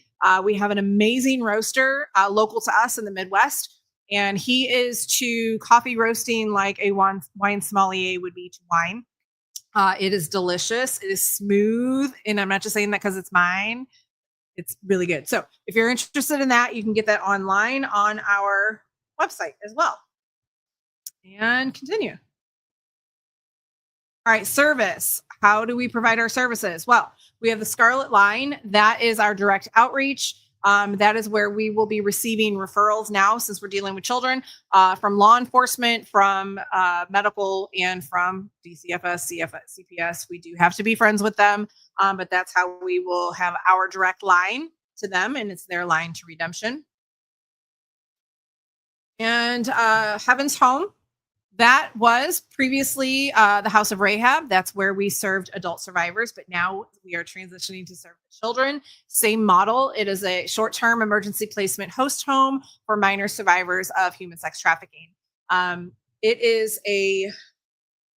It's a beautiful place. And actually, I'm going to share some pictures with you. Let me finish reading this first. Okay. So it is a short-term emergency placement host home for minor survivors of human sex trafficking. We bring best in service to these precious little ones until they can be safely returned home, if it's safe to do so, or placed with a foster family, or until they enter into a program that is proper for them for long-term residential service for trafficked survivors. Very important. And that's very rare, very hard to find. Okay, collaborations with numerous local and national services that have years of experience and knowledge in adolescent trauma training, adolescent trauma counseling, forensic interviews, and more. Those collaborations are key to the success of this program. We offer what we offer. We specialize in what we specialize in, and we know how important it is to collaborate, especially when it comes to kids, to bring the best opportunity for them to have a safe and successful transition into healing. So this is some pictures from the home. I'm going to get myself out the way. So they have been, the top picture is Jesse. Jesse and Joe are now have moved in, and they are the new house directors. And this is some of the renovations that have been happening at the house. Very hands-on, very dirty work. And yeah, they're doing a beautiful, beautiful job. And this is some of the finished product of the house. I absolutely love the royal purple. It's actually a very grounding color. It brings your emotion kind of to a solid low. It's good, but it's just royalty. It's just beautiful. It's like cloaked in righteousness, and that's the glory of God. So you feel that in the home. And let's see. Okay, so I'm going to pull this video in, and we're going to show a little hello from Jesse and Joe. And this was like answered prayer to the nth degree. And the Lord absolutely knows what he's doing. So I do want to preface this video. It's a little glitchy. Sound is okay.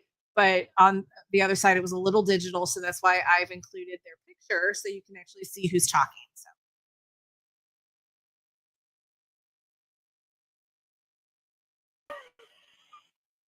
That's okay. I can edit. No worries. Oh, wrong one. That's not the one I want. That, and I said I was going to include the bloopers too. That's the bloopers. Maybe that is the bloopers. Let's see. Hold on. Hold that thought. I want to do them justice.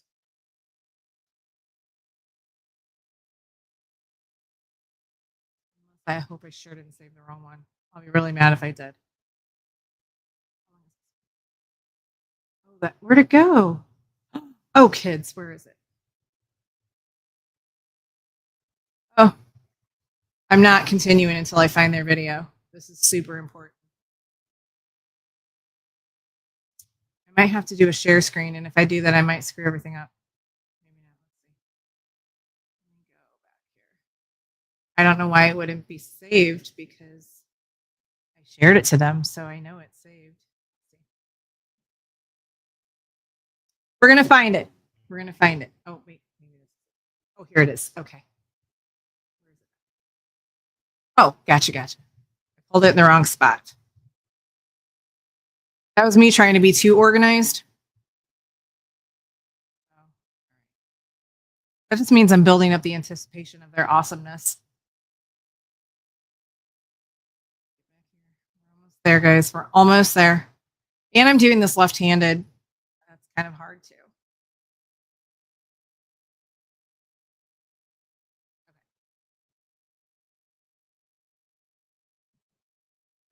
Should be incoming shortly. Here we go. Hi, everyone. Hi. My name's Joe. I'm Jesse. Here are the Geeses. We're very happy to be here. We'll introduce ourselves as. My name's Joe. I'm Jesse. Here are the Geeses. We're very happy to be here right now, being able to introduce ourselves as the directors for Heaven's Home. A little bit about ourselves. Originally, we are from around the Chicagoland area. We have been married for 10 years. We currently have 4 wonderful children, aging from 7 and down. I have been a nurse for just over 10 years. And I am a clinical social worker. I've been working in the clinical field for over 15 years. I started in behavior analysis, and the Lord then transitioned me into getting my license, my clinical license. And then I worked at a not-for-profit in the Chicagoland area doing housing, actually, for youth sex trafficking survivors for about a year, the clinical manager there. And then the Lord had me open up my own private practice. I work with trauma. And right now I'm also getting training, working with survivors of satanic ritual abuse as well, and incorporating all of those different modalities together and hoping to, bring those into some of the things we do here at Heaven's Home with the kids. Mm-hmm. We've always felt that we were wanting to, whether it was adoption, fostering, we just knew we've had a calling where we wanted a large family. Back in 2019, there was more of a calling we were moving into, wanting to do more of the fostering, short-term placement. And then when COVID happened, that all kind of got put on pause. But when we ended up transitioning in 2022 down to the St. Louis area, Metro East at that time, we met Meredith through different churches, and that's how we started coming into being able to understand and learn more about the mission for Tiger Lily. So Meredith and I would talk every week and just, be praying together and over the mission, over Tiger Lily, over the things that were happening, and definitely caught me off by surprise. Said she had to talk to me about something in person. We're also really praying into getting a house. We had talked about that summer. We really felt the Lord telling us that during the summer of 24, that he was going to tell us where we were going to be moving next. So we just, okay, we're waiting. We hadn't gotten the word yet. And it was that summer that Meredith reached out and asked us to be the directors here at Heaven's Home, and kind of bringing back that mission, as Joe was talking about in 2019. It was Safe Families that we were originally looking at, signing up for and being a part of that short-term placement for children. And this has been a big joy to step into this role. And like Joe was saying, we love family. We love being a welcoming space for kids. And even up in the Chicagoland area, we would just have kids just kind of come up and hang out. It was just kind of like the place to be. We would set up our deck and our patio, and they would just kind of come by and play and then hang out. And it was just always been a welcoming, safe space. So this has been a mission and a calling I think the Lord has been growing on each of our hearts individually and as a family unit together. So that's been, that's been a real joy. I think we're all really excited. The anticipation, we've been working a lot on the home and retransitioning it from originally serving adult survivors and being able to have 2 kind of separate places of living to making it one cohesive space so we can have a more family style of supporting these kids when they're coming out, especially since it's that immediate placement for them. We really want them to feel that wherever they came from to wherever they are now, this sense of home, this sense of family, this sense of community, bringing in a deep felt sense of safety, that I belong, that this isn't, one half the house is yours and one half the house is ours, that it's it's all together, that we'll eat meals together, that they'll be able to, do arts and crafts together, they'll be able to play outside together. Those opportunities of consistency, routine, normality, and just being able to breathe after everything that's happened. We did transition into Heaven's Home in October, and we have been more renovating it and just kind of updating it so that it could fit the needs of the transition from adults to minor services. What our vision or plan for that is to have that home dynamic, but also to be able to create more of this pocket realm from where they are coming from. We understand everything that can come from everything that they're being pulled out of. We're not naive in that regard. We are wanting to make this as therapeutic, as heavenly as possible, to more and less go with the name Heaven's Home. There is color throughout the home where we are trying to bring what God has for us and instill that. We haven't been able to work on the outside yet because it's winter. We are wanting to have any possible way for them to be able to cope, adapt, and be able to process through whatever feelings, emotions, and traumas that they have. We're wanting to be able to create spaces for that. We have a lot of emphasis with art, with physical mobility, in regards with outdoor play and everything we possibly can. This is just going to be part of them being more absorbed into our family life. It's going to be able to create that structure that they may not have ever had. And that in that, it's more just to be able to give them more of like a landing platform. The time that they have with us could be anywhere from more of a night to 6 weeks. We don't know where they may be coming from. We also don't know what kind of situation they're going to be going to. We know what the Lord has been able to gift us with is what we can do and steward to them during this time. Our start time is March of 2025. The inside is pretty much almost all finished. There's a few little nicks and knacks. At capacity, we will be able to have 3 children at one time. And of course, that will vary, ebb and flow based off of the needs of each child. Structure will be really important. That loving structure. So we'll have like a general schedule and routine that we'll go through each day. And part of this next month of preparing to open is getting our family on that schedule and that routine, knowing that there is great flexibility within that schedule, great capacity for where the kids process or where they want to be at or how they want to participate with us. So that if, we're all in the family room and I homeschool, so it's time for school, that they get to be in that space. And there is a plethora of arts and crafts or games, or if they just need to sleep and take a nap. We've got a whole playroom actually set up. So if they want to go in there and just play and be a kid, that's, I think, a big part of this is we want them to feel like you get your childhood here. You get to be a kid. I don't care if you're 5. I don't care if you're 15. Whatever you get to be a kid. You get to play. You get to giggle. You get to laugh. You get to cry. You get to fight. We're going to help you work through all of that. You just get to be a kid, and it's safe to be a kid here. Reclaim it. Yeah, reclaim the childhood. Start working on being able to just feel safe right where they're at and whatever they've been through, and be able to support them for whatever that duration is, a safe place to land. So wherever they go to next, we can help instill in them the love of Christ, them God's love, be Jesus to them, in having predictability and being able to play with, what is it like to play with siblings? What is it like to play games? What is it like to have 2 parents in the household? What is it like that you can make a mistake, or, you can yell, you can fight, and guess what? It's still safe. We're going to teach you and love you through those responses, through everything. That's what Jesus does for us, and that's what we want to be for these kids coming in.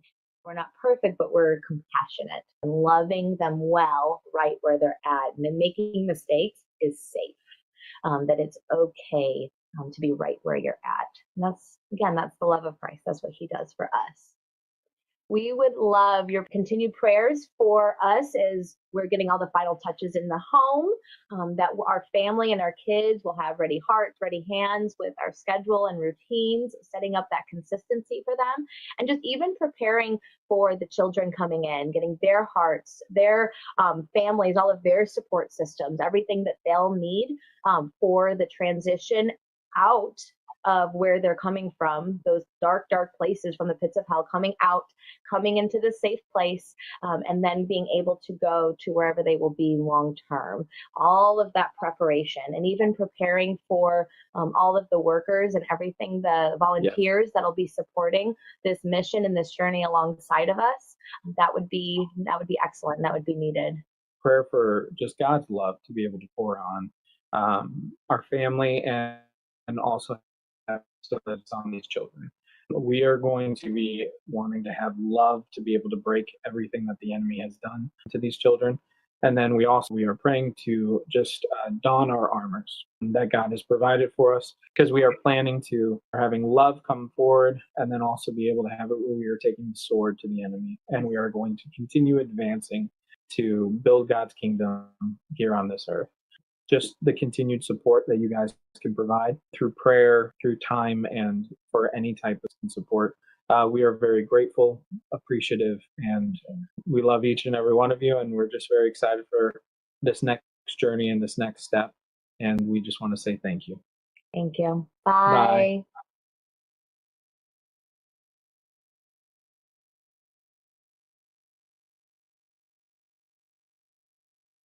All right. I absolutely love them. I just answered prayer. We prayed, like Jesse said, she and I talked together every week for months. And we would just talk and pray and catch up and just cover each other, in prayer. And our prayer for quite a while was twofold. One, Lord, bring in the right people for the house. And two, help us build out our board properly. Right. So one day, and this was months after praying, I'm making my bed. And there was a very significant move that I just pulled my blanket up over my pillow. And that part of the story sticks in the part every time I tell it. And I still don't know why. But anyway, I was making my bed. I pull it up and I see Jessie, like we are on the phone. And I'm like I'm talking to her. I can see her face, like she's smiling at me. And I heard the Lord say, it's them and it's now. And I knew exactly what he meant. So that was the conversation that we had, and now they are there. So there will be needs obviously coming up for that home set to open in March. There's going to be item needs for sure, toilet paper, paper towels, things like that. Arts and crafts things are obviously very big on doing that. They have in the home, there's two sides of the house. So there's two full kitchens. One of the kitchens is designated as the arts and crafts make a mess kitchen. So they're going to do a lot of hands-on things. There are a lot of therapy in that space. So that will be a need. And then also just monthly support, ongoing monthly support. We are absolutely looking for monthly supporters, whether it's $5, $10, $25, $500, whatever. That is one program, one service that your funds will go for. And it's freedom for these children. It's a safe launch pad for them. And I just know that the model works. When we were working with the adults, it just gave them that very sweet buffer of a downtime of to kind of get out of that fight or flight mode. It gave them that moment of safety to be able to recalibrate their brains and start thinking wait a minute, okay, I don't have to run like crazy.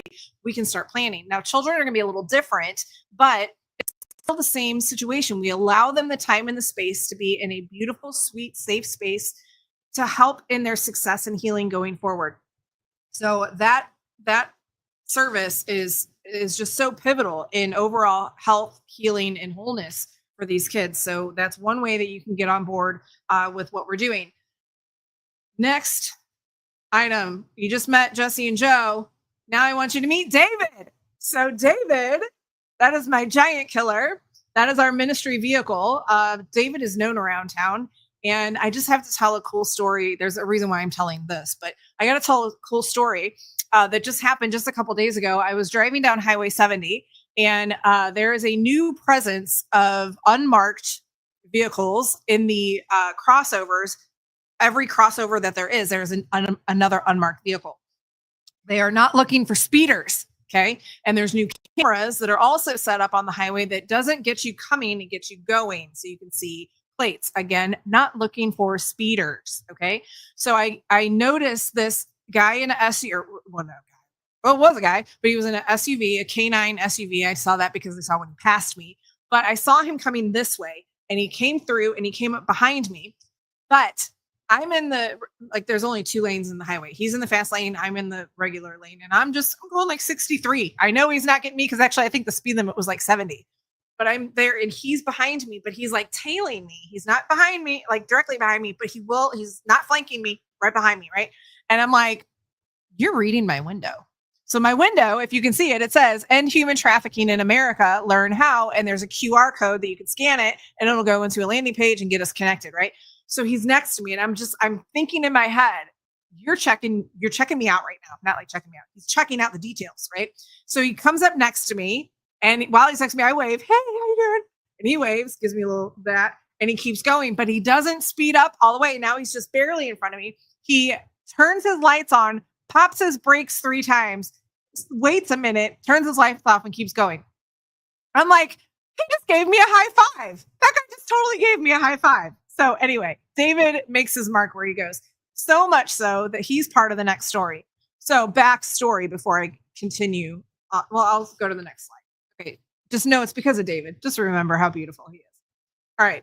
So every quarter I go and I speak at, or I have a table or I speak at a local church and it's their men's breakfast. It's at Grace Church in Maryland Heights and it's their Men of Grace breakfast. And there's usually about 100 men that are at this breakfast. And I love going there. I love creating relationship with them. Again, I love presenting to daddy hearts. So I am about an hour away from that church, a little bit under an hour. I have to be there at like 7:30 in the morning to set up and I needed gas. I had gas to get there, not gas to get back. It was way too early and I did not feel like stopping at 6:30 in the morning to get gas. And I was like, no big deal. I will stop after. There's a gas station right across the street from the church. I'll just grab gas there. So I finish the day. I load up my truck. I get going and I completely forgot to stop and get gas. And I'm driving back and I'm on the Missouri side. I'm like 45 minutes outside of St. Louis on the Illinois side. So there's a bridge that connects Missouri and Illinois and not a far drive. So I am about to go on the bridge to go over to Illinois and there's a stoplight, last stoplight, and then there's 2 gas stations. Okay. At the stoplight, my gas light comes on and I'm like, oh, I totally forgot to get gas. So there's a gas station right there. I pull into the gas station and you saw David. Okay. So David is up at the pump getting gas and a lady pulls in behind me and she sees my window. So she starts talking and she was like, hey, what are you guys up to? What is that all about? We have a short conversation, literally like 3 minutes. And I tell her, well, we have a safe home. We're working on building on another project. She was like, do you guys need a house?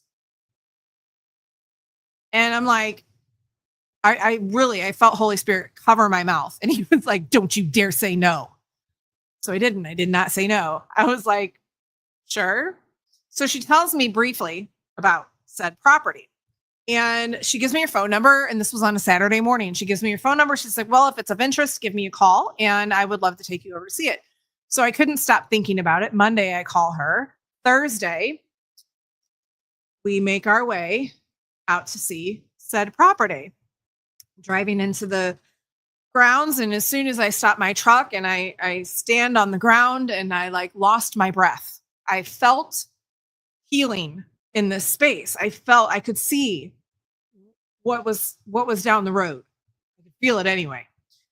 We go to approach the house and I don't know. Okay. It's kind of a little blurry, but there's 2 figures in this picture. One is a white tiger and one is a little lamb. So the white tiger is unofficially our mascot, Tiger Lily, white tiger. That's unofficially our mascot. In front of a baby little lamb. I walked up and that's the first thing I see before we walk in the house. And I lost my breath again. I'm like, okay, Lord, I see you. I feel you. I hear you. Okay. So we go in and let's see. This is the interior of the house. I don't know what device you're looking at it on, so you might have to zoom if you can. But these are some of the main rooms of said property. We kind of jaw dropped. And if you look at the bottom third picture over, yes, that's a racquetball court. We have a racquetball court in this space. All right. This is some work that we have done on this property. There was a lot of clean out to do, a lot of clean out. There was more spider webs, more mice poop than I ever care to ever touch or talk about ever again. A lot of heavy lifting, a lot of dirty work, just to even be able to come in and call it livable. So this space, let me back up a little bit again, really quick, and then I'll come back forward again, but I just want to show you. Okay, so this is Kingdom Come Mission Retreat Center. On this property, like I said, it's 25 acres. I didn't know that the day that I was talking to her in the gas station parking lot. 25 acres. There are 2 stocked ponds that you could swim in also. There's the main house. There is a workshop that is going to be used for an indoor kind of a smaller event space / worship space. And then the big white building is a horse arena and stables. And it's just beautiful. It is a slice of heaven. It is peace and serenity and healing, but it had to be brought back to life. So hence a lot of the work clean out. There's a lot of electrical work that needs to be done here. There's a lot of plumbing work that needs to be done here. We just got a new HVAC system. Praise the Lord, because it is middle of January. It is the Midwest and it is freezing cold. So thank you, Lord. Peace of mind for a working furnace. Yay. Okay, here's more pictures of helpers that we had. We've had many work days out on the property getting the grounds ready. We had to clean out all the stables. We're almost done getting those finished, and just a lot of clean out. And here's more clean out, more grounds work. This was a whole group from Greenville University. We had 23 students that came out here that helped. They were absolutely amazing. And I must say, if any of y'all are watching, I'll say it again, girls, you kicked the boys' butts. Good job. And just more volunteers, more people that have jumped in and got hands dirty to help in this mission. Let's see where I'm at. Okay. So the point of this property, Kingdom Come Mission Retreat Center, the primary use, it'll be a sub-service that will be called Yellow Butterfly Ranch. That is dreamed up by Sister Esther, who you will meet shortly. Yellow Butterfly Ranch. That is a retreat space for survivors.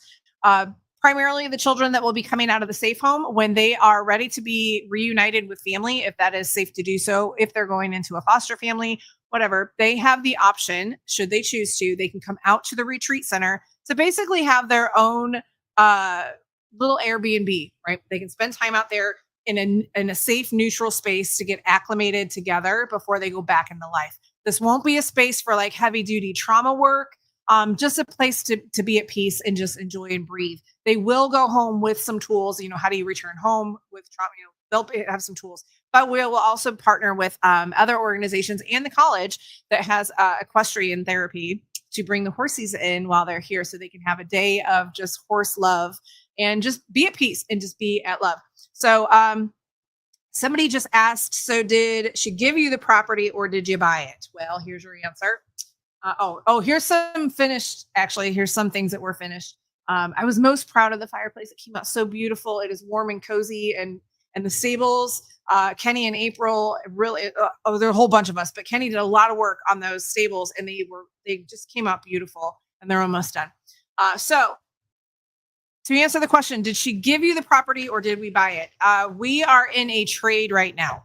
So basically how this is working is the owner of the property, he is alive. He is 92 years old. He is a retired Air Force colonel pilot. So it's an honor even to be in his house. He built this himself by hand. And yes, you can tell there's some quirky odds and ends here. But everything, all the big wood beams, it's amazing. He had his hands on this house. So he is alive. We are praying for him. He is in the VA. Right now, he is actually, I just talked to the daughter today.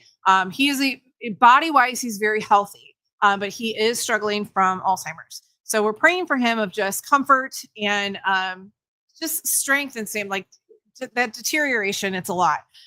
So that the property is in a family trust and they can't do anything with the property until he passes. And so again, we're not rushing that.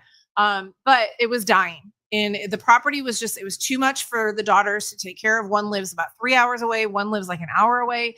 And she just they didn't want to see the house die. So we are in here and basically a trade. We're really paying for our utilities that we use and we're keeping the house alive. And then when he passes, we do have first right to purchase, and that is the purchase price. And that is crazy, amazing purchase price for everything that comes on this property. And then we have a vision goal of to bring the property to where we need it to be with electrical and plumbing and things like that for safety and full use. So that is a goal that we have. So that's where we're calling on y'all to help spread the word. And, we're looking for good partners that can help either in kind, which we've already had, or financially to help this become a reality for the child survivors and their families. It's absolutely beautiful out here. And it's a beautiful addition to bring in for service. So that is that part of the property. Then next. Okay, training.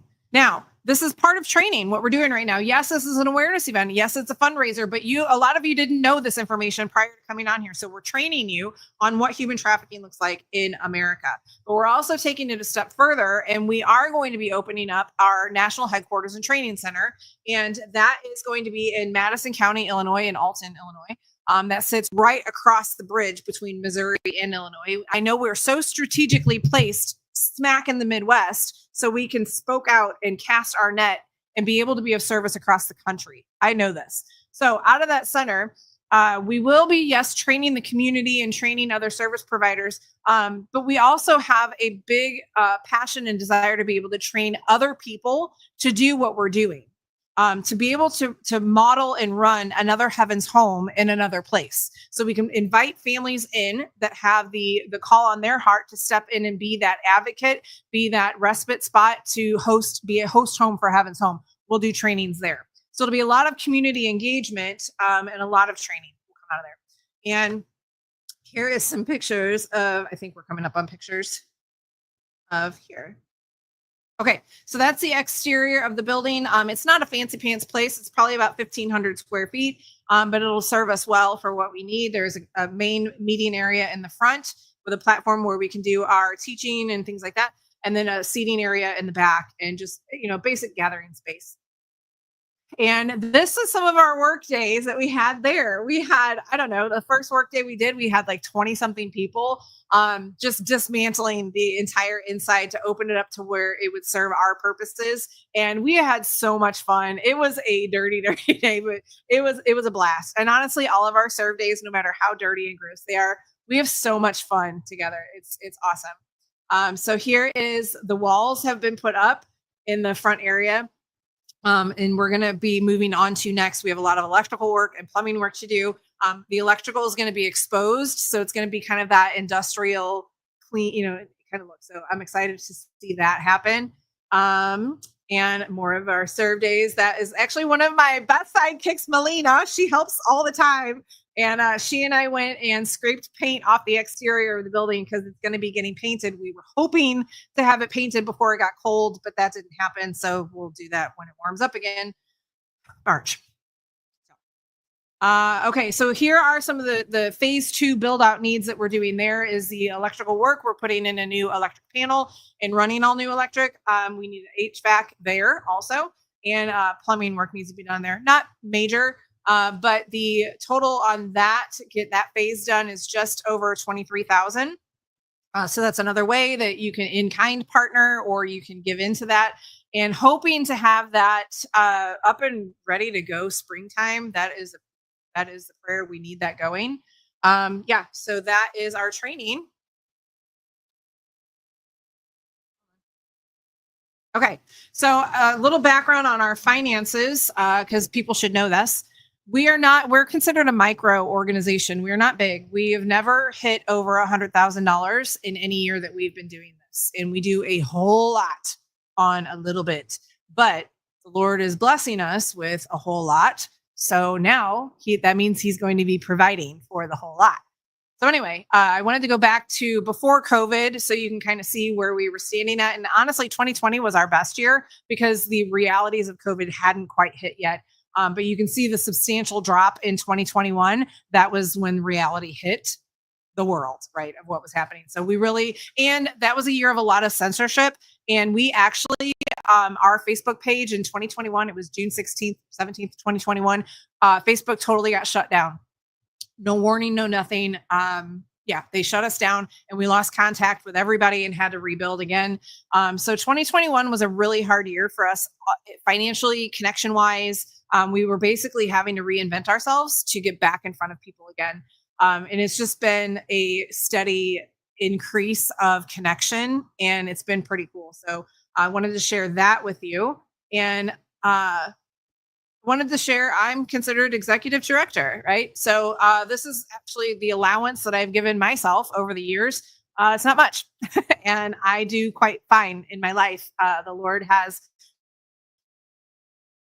trained me. So honestly, like when people were feeling the effects of like, oh, the prices are so high and money's so low and da da da. I don't know. The Lord's kind of been training me. So I didn't feel the effects of it. So, but I wanted to share that to just let you see too, like I steward what we receive well, and I want to see the mission grow more than, he takes care of me. So yeah. Now, would I like to see a better salary? Sure. Of course I would. Right. And so would everybody that's going to be coming in underneath of us. We run on a lot of volunteers and we love all of you guys. So okay, so this was last year's income and expenses and the breakdown of them. We are not state or federally funded, and we never ever will be as far as Tiger Lily is concerned on these direct services. We're a faith-based mission, and the government doesn't like to really play with that. So, and there's a lot of red tape, and they like to pull funding and whatever. So we really, truly rely on you, on people like you, on your generosity, on your heart, on your blessings, on your action. By your giving, your dollars actually turn into like the army with us. So you're on mission with us when you do give, and just know your money goes really, really far. So, okay. At the moment, we just did I think it was in November. I did 30 days, 30 for 30. We were hoping to get 30 new monthly donors in 30 days. And so I did an everyday push on Facebook and shared different stats and updates and whatever. And in that time frame, we already had some, but at the end of the 30 days, we ended, our total monthly donor base was 18. And so we can count on $2,047 a month, which is lovely. We need to count on that, but the monthly donations literally lays our foundation. That gives us our jump point to know, all right, this is covered. Now, everything else on top of that is added bonus that we can really carry out this mission properly. So yeah, we are seeking monthly donors. I would love to see 30 monthly donors by the end of this month. That'd be great. And honestly, $5 a month, $10, $50, $500, it all adds up. You do what the Lord calls you to give, and we will say thank you, and we will use it well, and you will know what we're doing with it. Okay. This year's annual budget, quite more substantial than the other years. And actually, this was our desired budget for the year before, and the year before that was probably about $150,000. And clearly, every year we have fallen a tad bit short on that. So why do I think that this year is going to be any different, and that we're going to hit a $255,000 annual budget, which is not a lot? Okay. In this specter of service, the benchmark average is about $500,000 plus. So we're really on the low end, and to show what can happen with not that, it mind blows me. So example, human trafficking hotline, that part of the budget, they're powered by Polaris Project. That's their parent company. Human trafficking hotlines portion, their budget is $8 million, and they don't do what they say they do. If we had $8 million, can I tell you what we will do? Oh my gosh. So, but why do I think that we're going to hit $255,000 this year? Oh, and again, here's ways to give. Forgot about that. Got to plug that. If we're going to hit the goal, you have to know how to give. So here's the ways to give again: PayPal, Venmo, Cash App. Givelify is on our website, and you can mail in a snail mail check to Tiger Lily Resources at PO Box 315, Livingston, Illinois 62052. Okay, so those are the ways to give. Please do. So again, why do I think I'm going to hit the goal? Well, here's why. Meet the Tiger team. All right. I have to read this because it's very small, and my eyeballs don't want to read very small things. So I'm going to read this because it deserves to be read. So this is Reggie Reese. He was watching earlier. I know he's working also right now, so he might not be on right now. But if you are, Reg, love you. So glad to have you on board. Okay, so Reggie is a highly accomplished security professional, U.S. Army captain, and chief security advisor. He brings over 2 decades of dedicated service in military and civilian security operations, driven by a profound commitment to protecting others and safeguarding the nation. His journey began with a calling to follow in his father's footsteps. As a Vietnam veteran, his father embodied leadership, discipline, and service, values that shaped his character and guided his career. Through his father's example, Reggie developed a passion for leadership and a deep sense of duty that would define his path. He pursued a career in the U.S. Army, where he honed his experience in high-risk operations, counterinsurgency, and detainee management while serving in Iraq, Guantanamo Bay, and Honduras. His leadership roles allowed him to train, mentor, and empower teams to achieve mission success in the most challenging environments. Beyond his military service, his spiritual mission to protect the vulnerable led him to focus on victim recovery operations. Reggie has played a pivotal role with Tiger Lily Resources and other missions in rescuing individuals from human trafficking and exploitation and ensuring their safety, allowing them to rebuild their lives. His unwavering commitment to service, inspired by both his father's legacy and his spiritual calling, has been the foundation for his career. Whether rescuing victims, supporting military operations, or providing security for high-profile individuals, Reggie remains dedicated to protecting lives, fostering justice, and ensuring the safety of the United States and its citizens. As Chief Security Advisor, he continues to lead with purpose, striving to make a meaningful impact on every mission for the nation.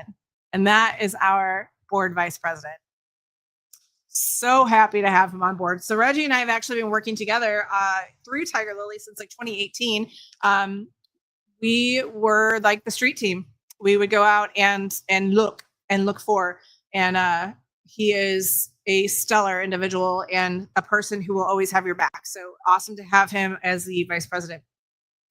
All right, next we have Miss Regina. Regina has been a dedicated supporter for Tiger Lily Resources since 2018. Oh, you know what, Regina, this is what I wrote. So I don't know. I'll try to read yours. I wrote this, so I might read both. I forgot. I updated it. All right. This is what I wrote, Regina. Regina has been a dedicated supporter of Tiger Lily Resources since 2018. She was such a wonderful addition to the Tiger team while she volunteered at our outreach locations and even serving during our larger events throughout the years. Eventually, she joined us on the advisory board, and when the seat for secretary came open, it seemed the perfect fit for her to officially join the ranks of the executive board.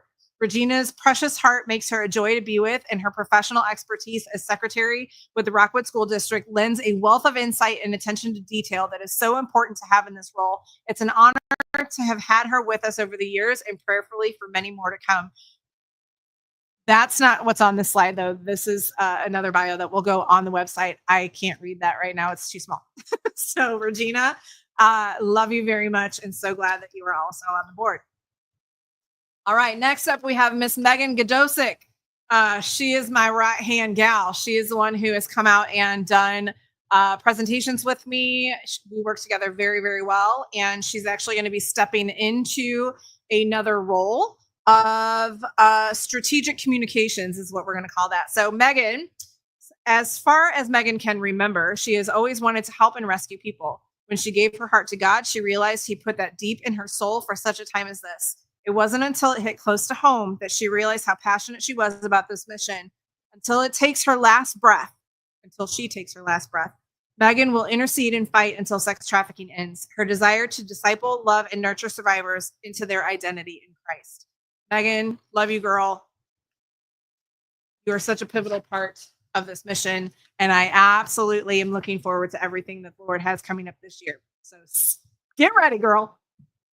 Okay, Sister Esther Hogan. She is my Esther Arising. She is the one who keeps me in check. She is my prayer warrior. She's been on the advisory board for a few years, and I actually tackled her at a networking coalition for other trafficking services. She was there. She was speaking. I went purposely because she was speaking, and I tackled her afterwards. And I said, Sister Esther, I need you in my life. So Sister Esther Hogan was executive director of St. Charles Coalition Against Human Trafficking for 5 years. She actually developed that and helped provide resources, information, networking, and promotes training to provide systemic solutions towards addressing human trafficking in the St. Charles, Missouri area. Sister Esther Hogan is a religious sister and member of the Sisters of the Most Precious Blood in O'Fallon, Missouri, and she is presently retired. But she is not presently retired from being our prayer warrior. That is Sister Esther, and we love her. All right, so this is our prayer team, and this is yet another reason why I know that angels are on our side, and this mission will grow to what it needs to grow to. This is our prayer team. We have an ongoing group that we just dump the needs, dump the prayers into, and these ladies right here and more tackle it all in prayer and definitely hold my arms up, and I love them all so much. So another reason why I know we're going to be very successful. Okay, so how can you get involved? All right, guys, we're getting to the tail end of this evening. Again, I want to pause for a second. Because I can. I hope I haven't lost you guys. I've seen numbers go up and down, and I'm thankful for who's watching and who has watched and who will watch. But I want to pause for a moment. We really have covered a whole lot of information. We've covered a lot of heaviness of the realities and the truth of what is going on in our country. And we can't turn, I'm gonna cry. We can't turn a blind eye to this anymore. Done are the days of there's just so much I don't want to hear anymore. Those days are done. Like, especially if you're a believer, we're just getting started. These are the days that we live for. These are the days that we're here for. These are the days that we're called to do something. And I want to encourage you to let the Lord work on your heart with all the information that you've already received and see what he's asking of you. If it's with this, great. If it's with something else, great. But give him your yes. I promise you, if you give him your yes, that's all he needs. Yes, from a willing vessel, then he can move mountains because he can only move them through us, right? We're his hands and his feet, and this is what we're here for. So he forever has my yes, and I will forever be the light in the darkness for these kids. Like one of the directives he gave me on the first little girl that we went to go meet, I didn't think I was ready. I was arguing with myself and probably listening to the devil, like, you're not ready. What are you doing? Where are you going? And I just so smoothly, so sweetly, so strong, I heard the Lord say, will you go get my baby? Ooh. Yes, Lord. Yes, I will. Send me, right? And you might not be called to do that. You probably aren't. Most people are not. But if you are called to give, do. If you are called to serve, serve. If you are called to tell, use your voice as loud as you can. Use your connections as far and wide as you can. This is real. This is real. This is bigger than anybody can even imagine. You know, there's more services, as I was talking with Reggie the other day, there's more services and nonprofits to help our precious little puppies than there is to help these babies. So I'm asking you guys, there's not very many of us out here that are willing to do this. I'm asking you to get on board with us. I'm asking you to join us on mission. Like, this doesn't happen on nothing. Like, it does take money to make this happen. And you've seen the three big projects that we're working on all at the same time. Why not? Keeps things exciting. We need you on board. So, okay, I'm off that soapbox right now. Okay. So, how can you get involved? Okay. This is how you can get involved. Okay. Ooh. Pray. Say these words in your house. I hope I can read them because they're very small, but I want to pray. And I want you to pray with me. Okay. And if I mess them up, just keep praying because my eyes might not be cooperating. Father God, there aren't strong enough words to describe what our mind can barely grasp and what our hearts feel when we hear of women and children being deceived, manipulated, abused, and damaged for sexual gratification because of human greed and profit. Our hearts are broken and we carry righteous anger because their innocence, well-being, and freedom are being destroyed through threats, deception, and force. We cry out against the horrors of human trafficking and pray for it to end. Strengthen the fragile and comfort the brokenhearted. Make real your promises to fill these, your babies, with a love that is tender and good, and send the exploiters away with their prayers of justice. Give us the wisdom and courage to stand for them, that together we will find ways to deliver the freedom that is your gift to all of us. Amen.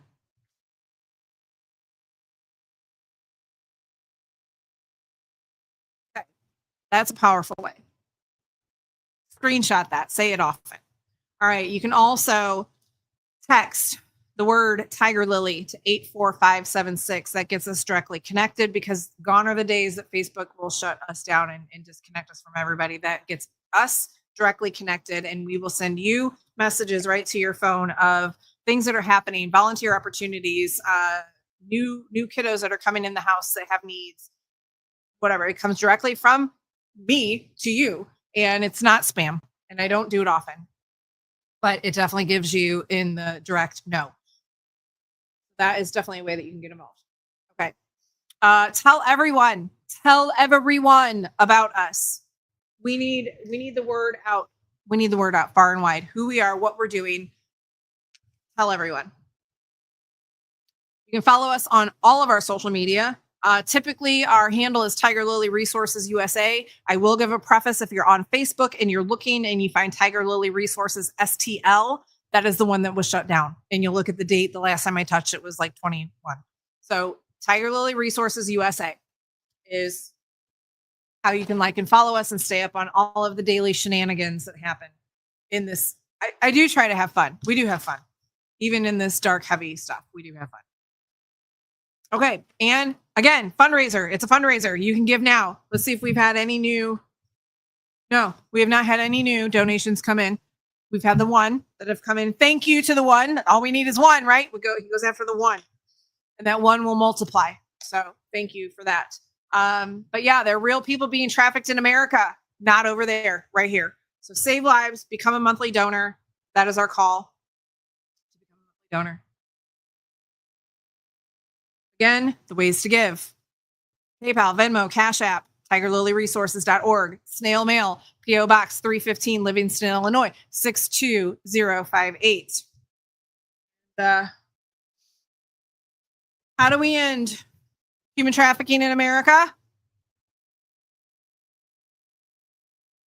Do it together. One more treat for you before we go. Please stick around to the end of it. We're almost done. Stuck with me this long, you can stick through the end. Take a deep breath. Open up your ears. Open up your heart. Open up your eyes.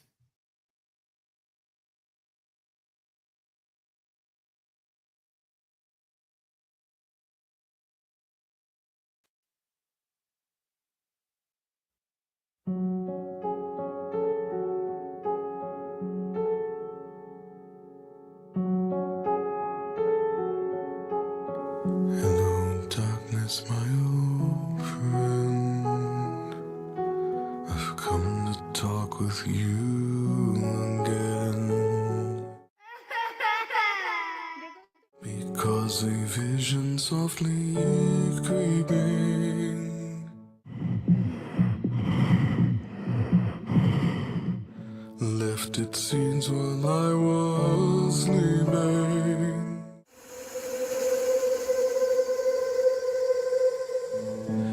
And the vision that was planted in my brain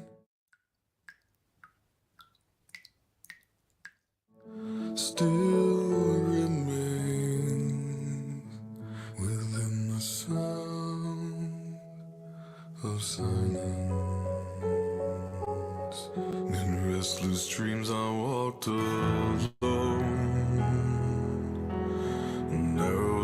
streets of cobblestone,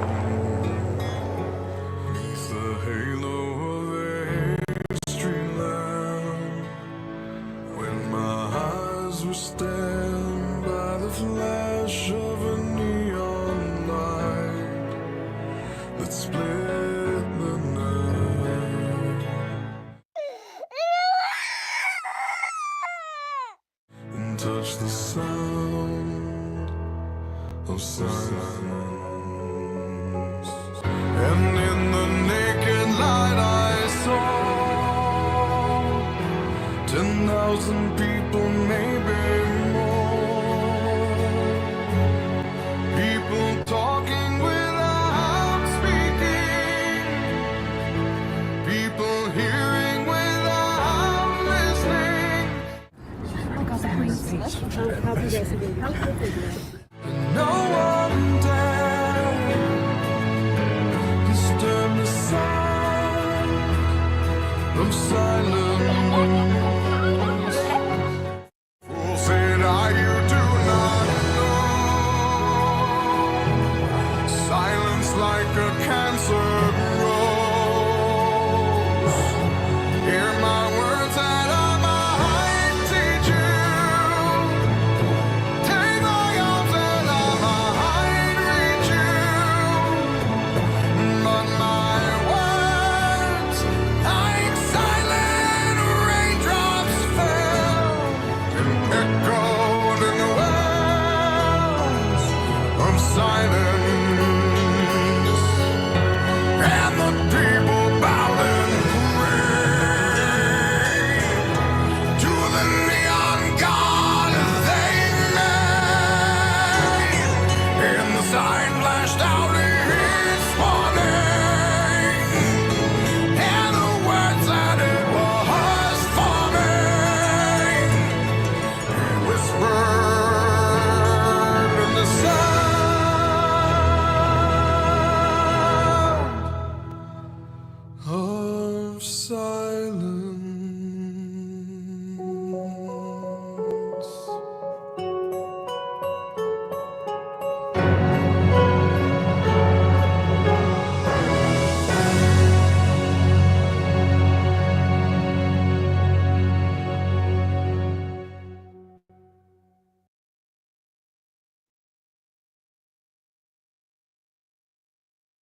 Tiger friends,